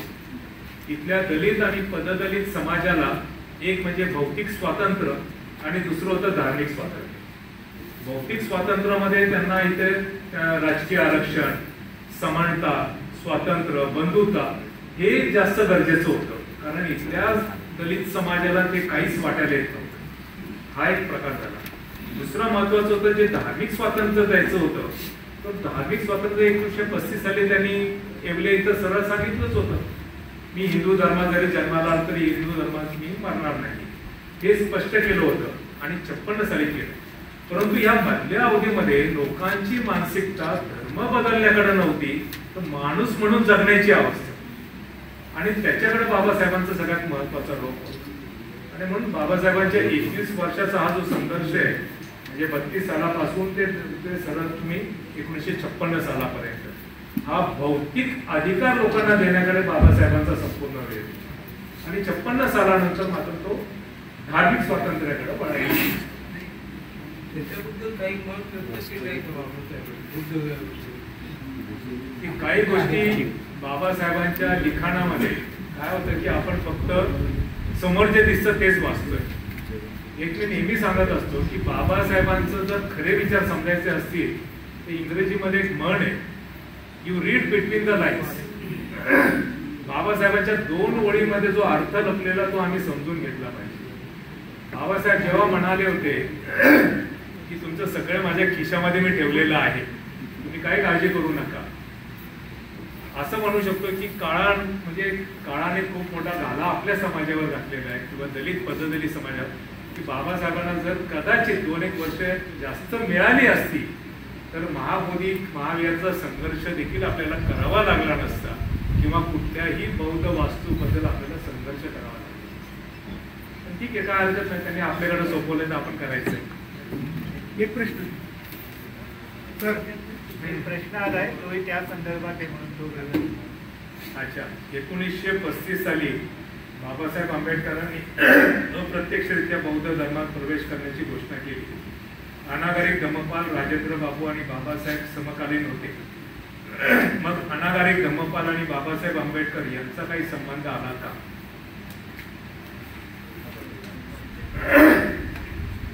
प्रश्न आपण पुन्हा तिकडे जातोय. 1935 साली बाबासाहेबांचं नेमकी कारकीर्द काय, बाबासाहेबांना नेमकं काय करायचं? बाबासाहेबांच्या मनात जरी बौद्ध धम्म होता तरी लोकांना सांगू शकत नव्हते, कारण लोकांना तो पटलाच नसता. त्या काळामध्ये स्थिती अशी होती की हा संपूर्ण समाज इतका अत्याचारग्रस्त होता की तिथं त्याला माणूस म्हणून जगण्याची देखील त्याला मान्यता नव्हती. तिथं धर्म म्हणून कोण सांभाळणार? आणि हजारो वर्ष आपल्या मानकोटावर जे धार्मिक अंधश्रद्धा बसवल्या होत्या, त्यामुळे तो हा समाज आधीच खचलेला होता, पिचलेला होता. ह्या समाजाला स्वतंत्र करण्यासाठी, त्याच्यामध्ये स्वातंत्र्याची भावना रुजवण्यासाठी बाबासाहेबांचा हा संपूर्ण काळ गेला.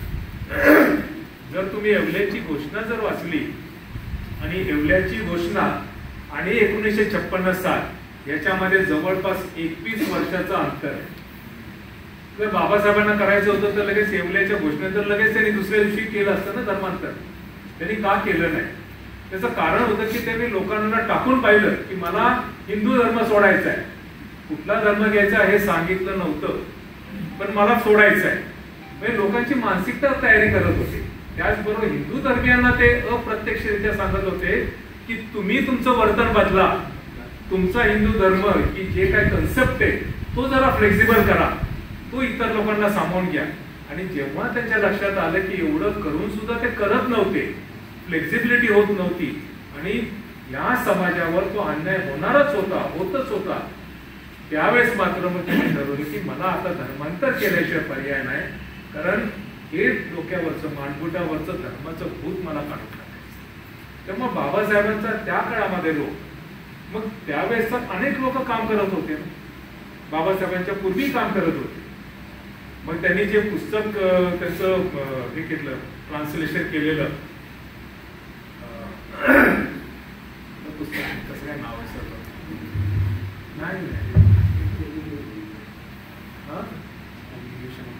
नाही सॉरी, एकदम लक्षात गेलं, मी सांगतो, आठवलं की. तर बाबासाहेबांनी त्या पुस्तकाला स्वतःच प्रस्तावना लिहून दिली, जी बाबासाहेबांच्या पूर्वीच होतं, एसेन्स ऑफ बुद्धिझम, बौद्ध धर्म का सार. मला वाटतं त्यांचं पुस्तक आहे, पी एल नरसूर. E.L. नरसूंचं पुस्तक, ते तर बाबासाहेबांच्या पूर्वीचं होऊन गेले ना, तरी देखील बाबासाहेबांनी स्वतःच ते प्रकाशित केलं प्रस्तावना. त्याचं कारण होतं की त्यांचं मन ऑलरेडी तिकडे झालंच होतं, परंतु लोकांची जी मनोस्थिती आहे त्यांची ती मनस्थिती व्यवस्थित करण्यासाठी बाबासाहेबांचा असा काळ आहे. त्यामुळे जेव्हा आपण कम्पेअर करतो की अनागारिक धम्मपालांनी एवढं कार्य केलं, बाबासाहेबांनी का बरं तिकडे लक्ष नाही दिलं, तर त्याचं लक्षात घेतलं पाहिजे. अनागारिक धम्मपाल हे बौद्ध राष्ट्रातूनच आलेले, तिकडे ऑलरेडी बौद्ध धम्म होता, भारतामध्ये बौद्ध धम्म लयाला गेला होता, भारतामध्ये पुनर्स्थापना करायची होती, तिकडे त्यांना बौद्ध विचार बौद्ध मत आधीच माहित होतं. ते बौद्ध कुटुंबातच जन्माला आले होते अनागारिक धम्मपाल.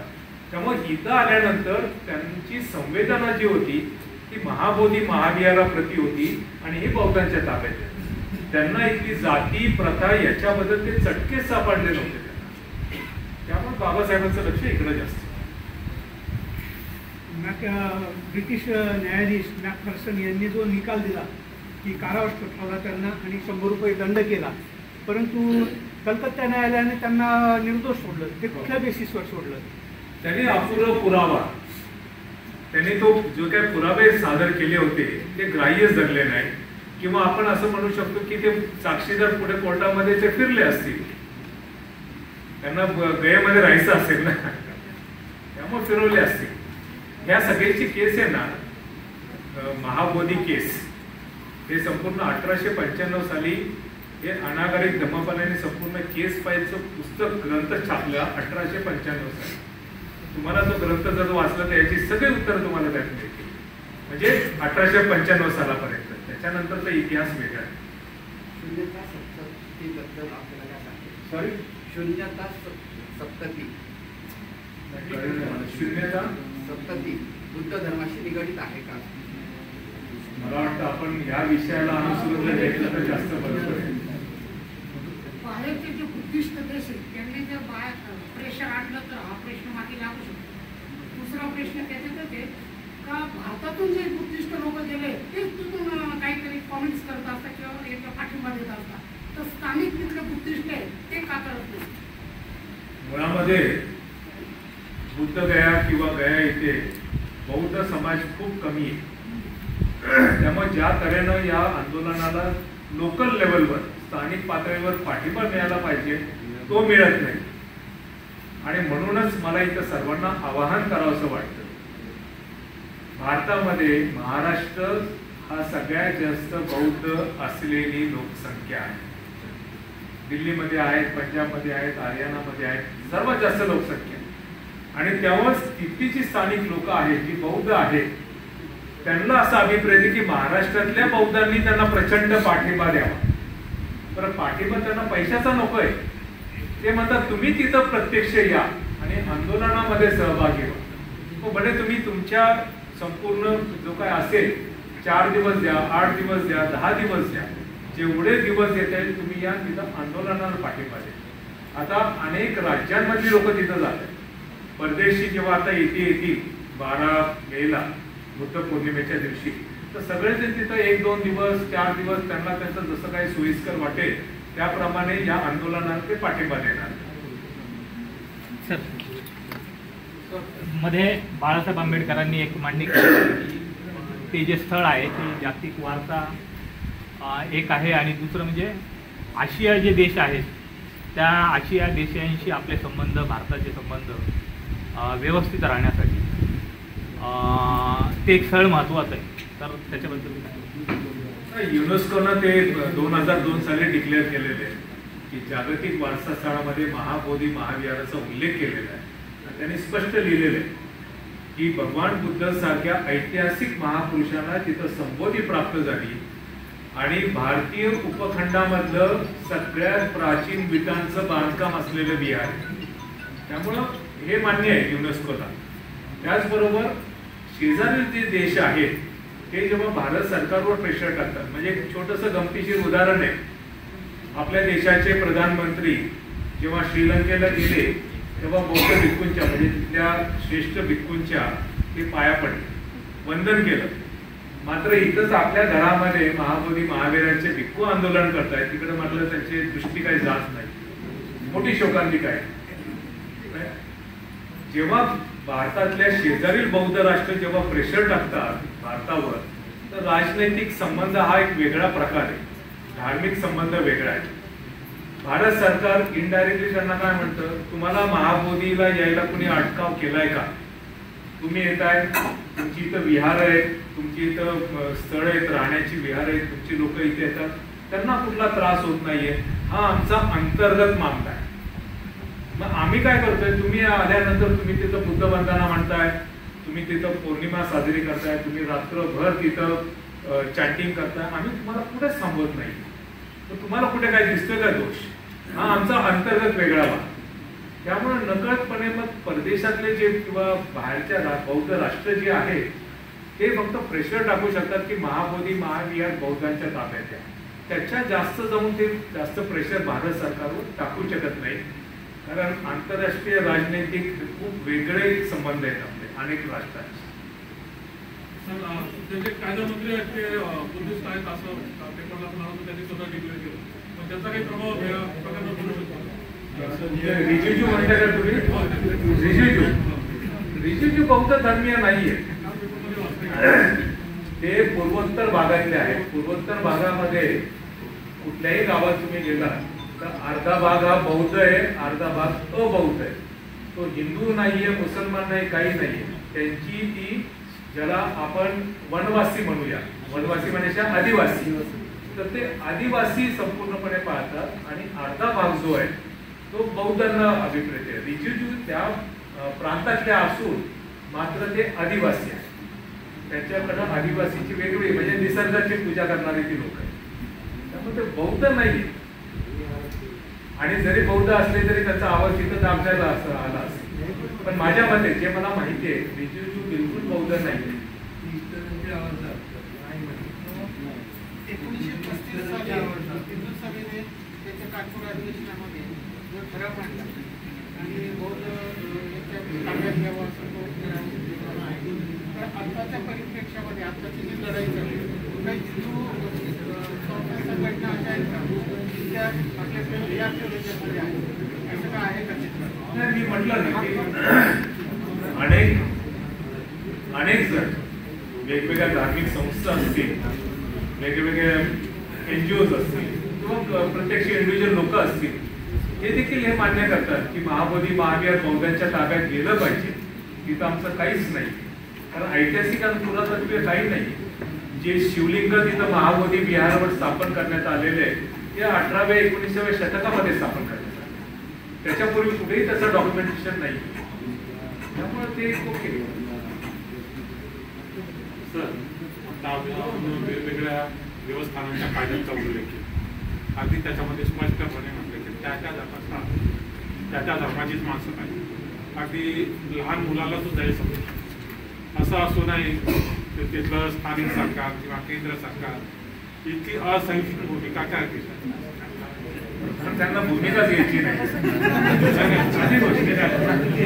त्यांना भूमिका यासाठी घ्यायची नाहीये. पहिली गोष्ट की कसं असतं की बौद्ध म्हणजे महाबोधी महाविहार जे जगभरामध्ये अतिशय प्रसिद्ध आणि श्रद्धेचं स्थान आहे. अनेक जगभरातली लोक तिथं कंटेंट घेतात, तिथं प्रचंड मोठ्या प्रमाणामध्ये दान गोळा होतं. अक्षरशः म्हणजे कोट्यवधीचे डॉलर तिथं जमा झालेले आणि हे स्थान कशाला कोण सोडेल? जोपर्यंत हे चालत राहील चांगली गोष्ट आहे ना. बरं, उद्या काही निकाल नाही लागला, कोर्टाने सुप्रीम कोर्टाने स्टे ऑर्डर दिली, जैसे ते परिस्थिती दिली, आणखी चांगलं. मग हे वाद चालतच राहणार आहे. आणि मुख्य म्हणजे काय होतंय की जोपर्यंत राजकीय पक्ष म्हणजे कुठलाही पक्ष असू द्या, जोपर्यंत राजकीय पक्ष स्वतःच मनापासून निर्णय घेत नाहीये तोपर्यंत कुठली गोष्ट होऊ शकते. त्यांना निर्णयच घ्यायचा नाहीये. वेगवेगळ्या धार्मिक धार्मिकतेमध्ये किंवा धर्माच्या लोकांमध्ये जर तेढच निर्माण करायची असेल तर मग त्याला अर्थ नाही. शेवटचा तुम्ही आता सांगितलं की हा प्रोजेक्ट चालू आहे, ठीक आहे, पण त्याची दिशा काय असणार आहे? कारण आताचा जो राम मंदिराचा आपण निकाल बघितलाय तो किती बायस होता आणि कोणत्या बेसिसवर दिला हे सगळ्यांना माहिती. त्याला काही लॉजिकल असं एव्हिडन्स वगैरे असं काही नव्हतं. असाच निर्णय जर का अपेक्षित याच्यात झाला तर मग आपली पुढची आंदोलनाची दिशा काय असणार याच्याबद्दल काही प्लॅन बी आहे का? नाही, म्हणूनच सुप्रीम कोर्टामध्ये जे पिटिशन दाखल केलेले आहे त्याच्यामध्ये आपण स्पष्ट म्हटलेलं आहे की जसं राम जन्मभूमी हे श्रद्धेच्या भावनेवर माननीय सुप्रीम कोर्टानं निर्णय घेतलेला आहे, तसंच महाबोधी महाविहार श्रद्धेच्या व्यतिरिक्त इथं ऐतिहासिक आणि पुरातत्वीय प्रमाण आहे जे इसवी सन पूर्व 250 सालापासून आहे आणि जे काय अतिक्रमण झालेले आहे ते इतिहास त्याच्यामध्ये साक्षीदार आहे की तो 18व्या शतकामध्ये झालेला आहे. तर हे सगळे पुरावे जर ग्राह्य धरले तर माननीय सुप्रीम कोर्टाने तसा निर्णय द्यावा आणि जर सुप्रीम कोर्टाने निर्णय दिला नाहीच किंवा आपल्या विरुद्ध निर्णय दिला आणि मला तरी असं वाटतं की जर सुप्रीम कोर्टाची जर सत्सद विवेक बुद्धी शाबूत असेल तर ते तसा वेगळा निर्णय घेणार नाही, कारण आपल्या समोर अयोध्या राम जन्मभूमीचा निर्णय आपल्या समोर आहे, आपण त्याच्या विरोधात जाऊ शकतो. प्लॅन बी जो आहे आणि प्लॅन सी आहे तो मला असं वाटतं मी इथं डिक्लेअर नाही करणार.